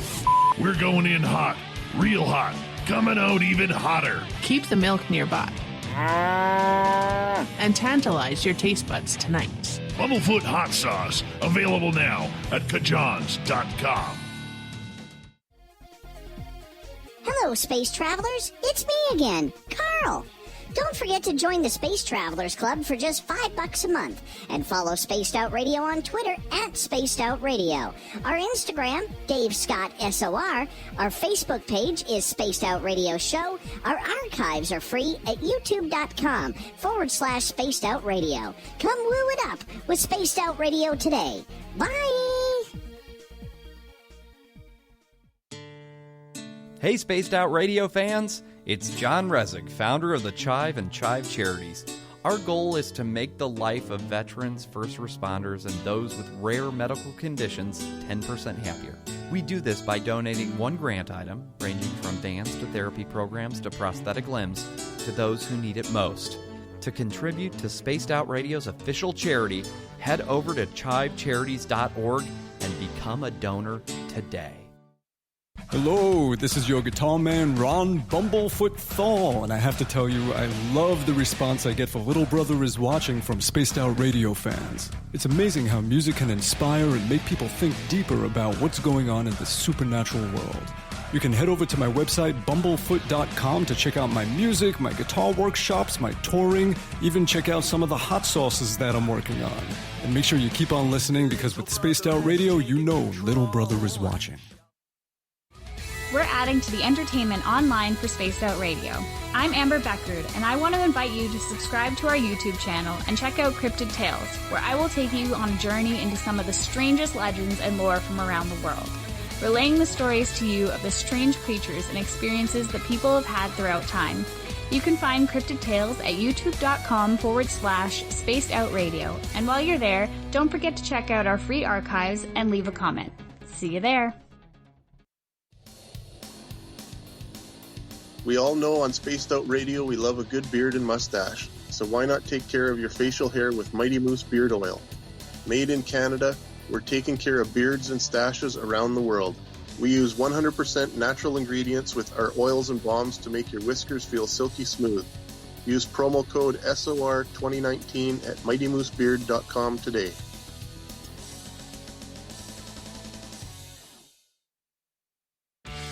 Need that weekend supernatural fix? Look no further than Spaced Out Saturday right here at spacedoutradio.com. I'm Stacey Edwards. And I'm John Edwards. Each Saturday night, Stacey and I are going to bring you the best in paranormal, cryptids, UFOs, you name it, and we're going there. It's all about the experience and to share the knowledge with all of you. So tune us in every Saturday night on Spaced Out Saturdays, starting at 9:06 p.m. Pacific, 12:06 a.m. Eastern, only at spacedoutradio.com. Are you looking for great advertising value for your company? Look no further than Spaced Out Radio. We have a multitude of places to get your name out there, including commercial ads during the show, special promotions, and banners on our website. Our audience is proven to support the companies that support our show. We can make your budget work for you. So for more information, please contact us at sales@spacedoutradio.com. Hi there, this is the paranormal lawyer Michael W. Hall. I'd like to invite you to listen in each Sunday night where we're going to open up your eyes to everything strange and paranormal. I will be hosting some great guests with topics that affect us all, such as UFOs, ghosts, and everything paranormal. Let's learn together on Spaced Out Radio Sunday with myself, Michael W. Hall, the paranormal lawyer at spacedoutradio.com. You wanted new SOR gear, and now you can have it. The SOR Vault is fully stocked with t-shirts, hats, hoodies, mugs, and everything in between with great logos for you to choose from. So head on over to spacedoutradio.com, click on the SOR Vault, and go shopping. Pricing is quite affordable, and you can look good representing your favorite show. So go to our website and pick up your new SOR wear at the SOR Vault today. At spacedoutradio.com, we are keeping you up to date on all the news with the SOR Newswire. Captain Shirk leads the team that is bringing you the news of the day and exclusive stories on everything paranormal and supernatural. It's free to read, it's updated daily, and it's right there for you. The SOR Newswire is a one-stop shop for the news of the day. Check it out at spacedoutradio.com today.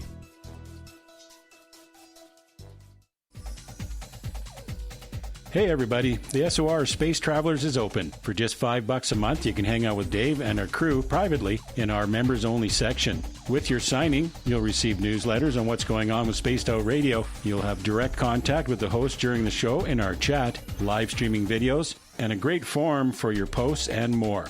Become a space traveler now at spacedoutradio.com.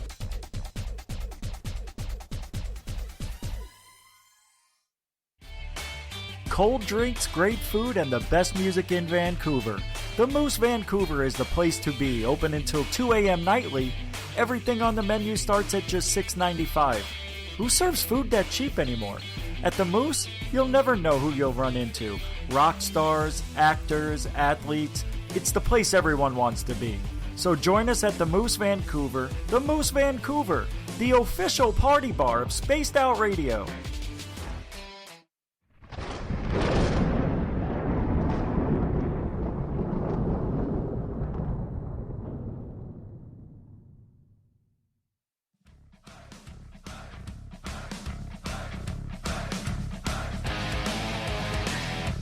We've rounded third. We're heading for home tonight on Spaced Out Radio.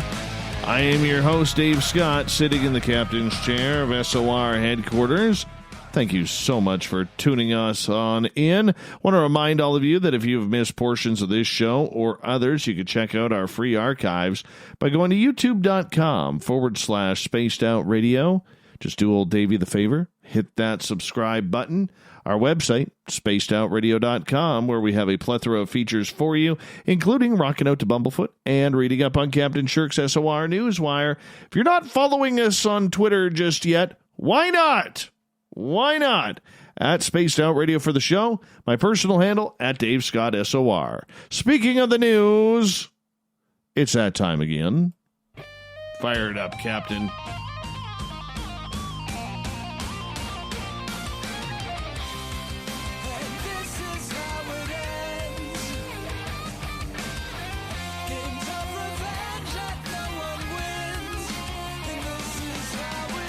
The news is always changing, which is why we bring you the SOR Newswire at the back end of every show, where we get to the weird, the strange, the wacky, and sometimes the ufological. All right. We got a few SpaceX-type stories here coming up right off the bat. Some people watching the live stream of SpaceX, they believe they spotted flying objects that aren't SpaceX's rockets that was carrying the two astronauts. That's right. Some viewers think they actually clocked some UFOs at various points of the live stream, with one person sharing a clip from the event on Twitter writing, "Did y'all see the hashtag UFO on camera today? Watch this. We just saw it. This is us recording from our TV, Space Launch Live, SpaceX." Someone else said, "Did anyone see those flashing lights as Dragon separated from the module out in space? Possible UFO?" Another tweeted, "I saw at least 3 different UFOs that did not resemble or move like space debris during the SpaceX launch." Oh, this is good stuff. Good videos. Now, UFO expert, really? Who is Pedro Ramirez? And how is he an expert? Anyways, anybody who calls themselves... First off, for all our listeners out here, let's get to some education purposes here. Now, this may be the writer calling him an expert, okay? But for any UFO researcher who calls himself an expert, immediately you know they're not an expert. All right? So we really can't say much about this. We'll use his quote here. He says, May 30th, 2020, so far 2 UFOs have been detected during the launch. The first of them can be observed very closely to the stratosphere. The next one seems to be closer to the Crew Dragon. However, we are still checking the captured material from the ground by the fans. During the mission's development, we will be looking out for everything that could arise around UFOs in space, especially those who may come into close time of coupling with the ISS. It's time to believe. You know, I want to know who this guy is. I want to know who he is. Never heard of him. Never heard of him. That may sound bad because, you know, a lot of people out there haven't heard of me. So it's probably fair. It's tit for tat right there. It's tit for tat. All right. Flat Earthers bared the brunt of a few jokes online made by people who pointed out the live images of SpaceX's launch to prove the Earth is round. Users on Twitter couldn't resist after Saturday's historic launch from the Kennedy Space Center in Cape Canaveral, Florida, where live images beamed back to Earth showing the Dragon crew capsule in orbit against the curvature of the Earth. Twitter user known as The Noggin wrote in a post directed at the movement saying the footage was indisputable because it was completely live. Hey, hashtag Flat Earth. We just launched 2 Americans into space completely live with tons of live footage. Absolutely no way it could have been fake. Suck it, flurfs. Whatever that means. What's a flurf? Oh, Flat Earthers. Okay, I get it. Tweeted the user. Anyways, and yeah, so they were pretty upset. The old Noggin there, yeah, he's a former jarhead, so, you know, that makes sense. That makes total sense. But Twitter went actually crazy on this, and good for them for doing that. Another user who identified as Pappy and tweets under the handle called an animated image of a young child having a temper tantrum, and he quoted Flat Earthers after watching the SpaceX launch. Another user on Twitter went so far as to include video footage of the SpaceX stage separation with the Earth in the background, clearly looking round. Flat Earthers must be so confused right now. Hashtag SpaceX. And then, it just gets going from there. As others took their turn at delivering a good dose of ridicule, astronauts Bob Behnken and Doug Hurley, Bob and Doug, not Mackenzie, arrived at the International Space Station Sunday when they were joined by the mission's commander, Chris Cassidy. Now, what really upsets me is the ISS flew over my house, and it was cloudy. I could have seen this. I would have woken up for it. But no, Mother Nature, as per usual, has to play her little tricks and keep her beautiful sky cloudy, so can't see anything. It was the first time SpaceX, the private aerospace company founded by billionaire Elon Musk, had launched a manned mission into space. It wasn't long before Twitter users known as the Flat Earther dug in their heels and restated the movement's belief by tweeting the questions, "Why do you think Earth is a globe?" Because it's round, people. It is round. That's where we're going to keep that one for right now. Now, SpaceX launched its most precious cargo to date into space, to NASA's astronauts, and a plush sequined dinosaur toy. Now, if you haven't heard this story, it's actually pretty cool. So, it's the first time a commercial spacecraft, obviously, carrying humans into space. And, you know, we know all that. Now, the toy, though, the dinosaur, carries on a tradition of spaceships carrying plushies with them. Once the toy starts to float around, observers know the ship has left the pull of Earth's gravity. That's why they're called zero-gravity indicators. About 10 minutes after launch, the plushie appeared in NASA's live feed of the Crew Dragon, where it was floating around the cabin of the spaceship and drifted towards Behnken, and he pushed it aside. Looks like we saw our zero-G indicator floating around here, a NASA commentator said as the dinosaur appeared. I know Bob and Doug owe us a little bit about what exactly that is that they brought up with them. It was unclear who picked out the dinosaur when they chose it or whether it has a name. Observers first spotted the dinosaur in NASA's live feed launch in preparations when the rocket was first scheduled to lift off and then delayed due to poor weather. It's actually kind of cool. When the Crew Dragon made its first test flight to the International Space Station with no astronauts on board, it carried a plushie Earth named Buddy. The toy later sold out in stores. However, TY no longer manufactures the Tremor dinosaur. It is out of stock. You imagine what the Tremor dinosaur is going to go for on eBay these days? Thousands. Apparently the toy was chosen by selection by the kids of the astronauts, which is really, really cool. The mystery surrounding the Oumuamua seems to be getting a little bit weirder. A new study, which has not yet been peer-reviewed, suggests the interstellar object could have been made of hydrogen ice. Hydrogen is the most abundant element in the universe, but it's rarely observed in solid form. We developed a theory that explains all of Oumuamua's weird properties, said co-author Gregory Laughlin, a professor of astronomy at Yale's Faculty of Arts and Sciences, in a statement. We show that it was likely composed of hydrogen ice. This is a new type of object, but it looks like there may be many more of them showing up in the future. The cigar-shaped Oumuamua was first discovered in October 2017, is unlike anything researchers have ever seen before due to its shape, as well as its dry surface. The research notes that hydrogen ice, which needs to be extremely cold temperatures, is something that is present in the cores of molecular clouds. Molecular clouds, as Dave puts on his glasses here and shoves them up a little bit, molecular clouds form the basis of stars, and the researchers believe Oumuamua could contain hydrogen ice after it passed by one of these molecular clouds deep in space. Where is the aliens here? Look, the dude from Harvard was saying this is alien. This could be a spaceship. And now we're getting into hydrogen ice? Come on. You're breaking our hearts here, Yale. The fellow Ivy Leaguers think it's an alien, and you're going with ice. This is terrible. Anyways, the 900-foot-long cigar-shaped Oumuamua has led some research to believe it could be an alien probe. Here we go.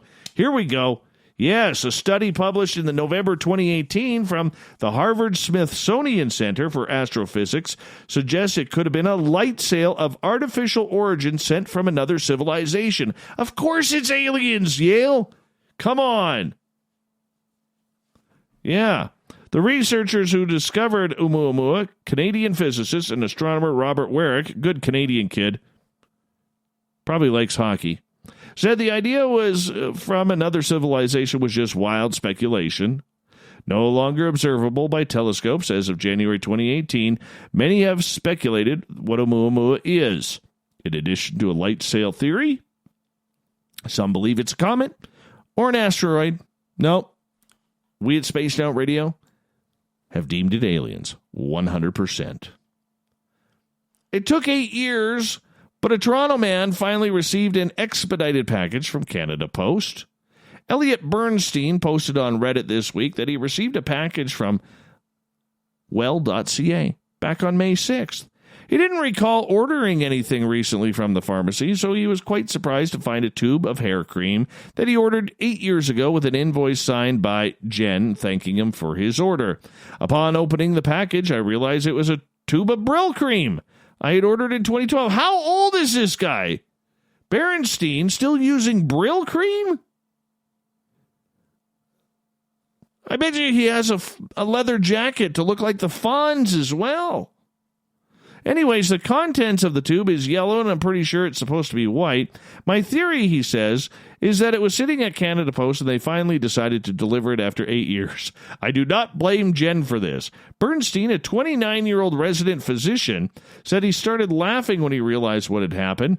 I quickly realized it was an order I'd placed back in 2012 that I never got.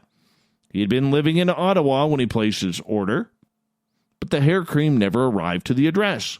So well.ca said they would ship the product again to his Toronto home when he thought he might be easier. When it didn't arrive again at that address, he gave up. I mean, could you not just walk to the drugstore and pick up some Brill cream? PharmaSave has it. London Drugs.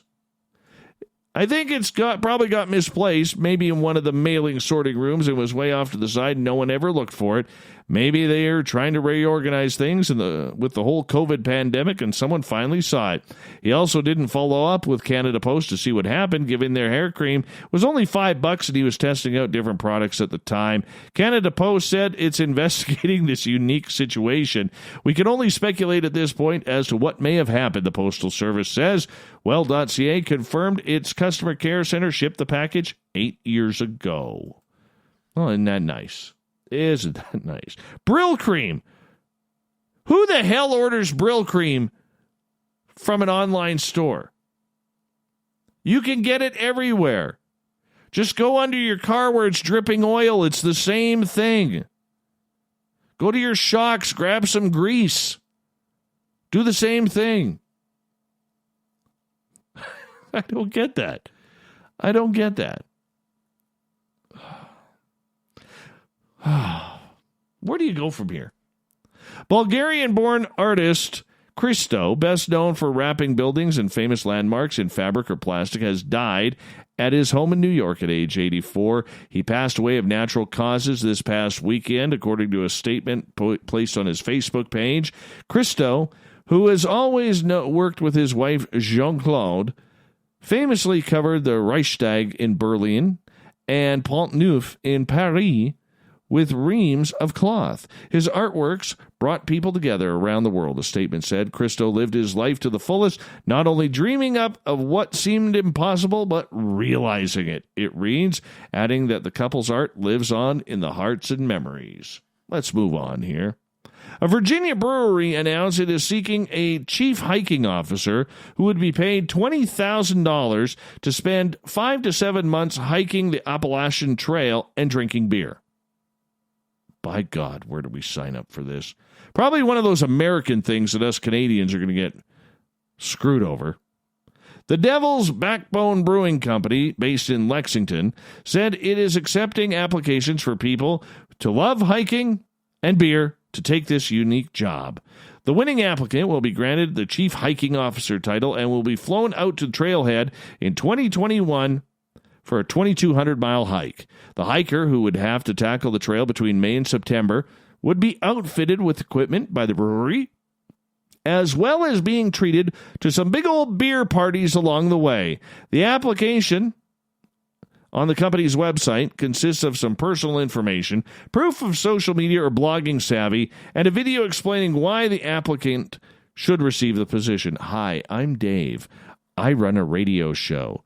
It is about UFOs, ghosts, and Bigfoot, and Dogman, and goblins that run along the Appalachian Trail. I think I would be absolutely perfect for this position because apparently I do not have a face for radio on YouTube, according to my audience. Therefore, I think we should drink some beer, we should party, bring Sasquatch out, and if Dogman comes around, guess what? He can party with us too.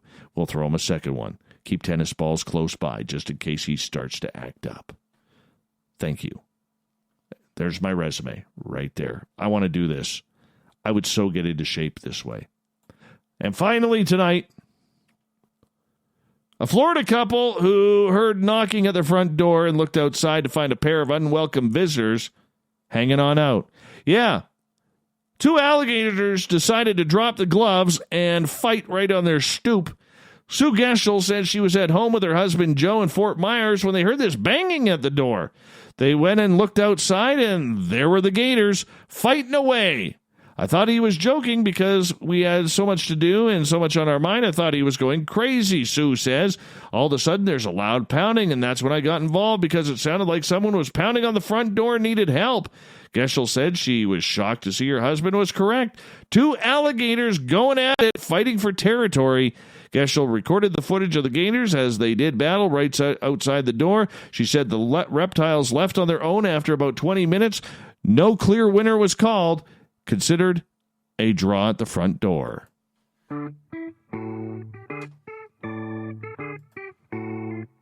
Stoop. Who uses the word stoop anymore?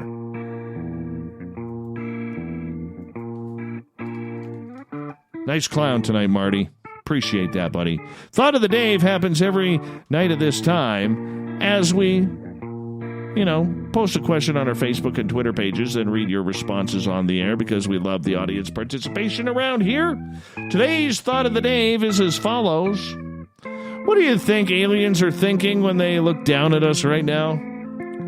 Marty, our estimates were incorrect. No signs of intelligent life anywhere on this planet. Derek, hey, what you up to? Nathan, How do some humans not see how they are being manipulated so badly by other humans? Canadian Joe. Let's just go to the next planet. All right. Joe, if they are benevolent, they are thinking, they're not ready for us yet. If they are malevolent, they are thinking, we do not need to do anything but wait. They will destroy themselves. Alcatraz Juan, hold my beer and watch this. Julianne, they don't think nothing. They know what is happening. Bossy Brooke, I knew I should have thrown out that recipe. Andre, we look like a primitive, warring civilization whose primary focus is warfare against each other. We use 2 nuclear bombs on our own population. They don't know the difference between the country. All they know is that we're fighting and blowing things up. Oh, we're very dangerous people. The word, they are lost. Victoria, when will humans ever learn? Save the planet. Lower level thinking. Ford Nation, they're thinking, how did that mouse get on SpaceX's rocket? Don't know what I'm talking about? Check the retweets. All right. William, how petty, racist, warlike, self-destructive, and unintelligent we generally are, with some noteworthy exceptions. Wayne, Earth? It's the armpit of the solar system. Let's not go there. Bernadette, travel restrictions to our world. Take that crap elsewhere. Linda, I have always suspected that they have us in a galactic quarantine. Agree with you all. James, perhaps, thank God, we haven't been ordered to colonize. Bobby, let's prepare for the invasion. Lou, we've seen this before. Lauren, what an unintelligent planet of life forms. JJ, the savages are restless again. Sylvia, there's so much chaos, they won't even know we landed. Grant gets the final word tonight. Don't make eye contact. That's the thought of the day today. We'll do it all again on Facebook and Twitter tomorrow, so make sure you play along with us. Big thank you to Captain Shirk for putting together a fabulous and exquisite SOR Newswire, which can be found on our website and on our Facebook page, the SOR Newswire. So make sure you go check that out. Give a little clap for Captain Shirk as well. Big thanks to Grant Cameron for coming on in, talking some UFOs. We got Mr. Ron Bumblefoot Thal rocking in the background with Little Brother is Watching. Bumblefoot is the official music of Spaced Out Radio, rocking us in and out of every single show. Get your horns up for the guitar god himself. Special thanks to everybody listening in at home, in your cars, at work, wherever you may be. Thank you to everybody participating in our chat rooms on Spreaker, YouTube, LGAB, Revolution Radio, Facebook, the Space Travelers Club on our website, and on Twitter at #SpacedOutRadio. The Snarkers and Snarkettes, you were absolutely perfect tonight. I appreciate it. Remember, this show is copyright by Spaced Out Radio and SOR Media Ventures Limited. Thank you so much for sharing your evening with us, because together, my friends, we're watching.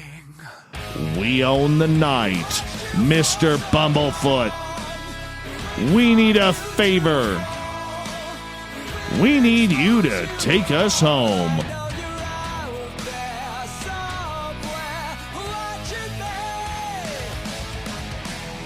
Have a great night, everybody. Remember, the Woo train may have stopped and docked for the night, but your seat is always available. Your ticket never expires, and the Woo train will run again tomorrow. Make sure you're ready, because we will be waiting for you. Have a great night.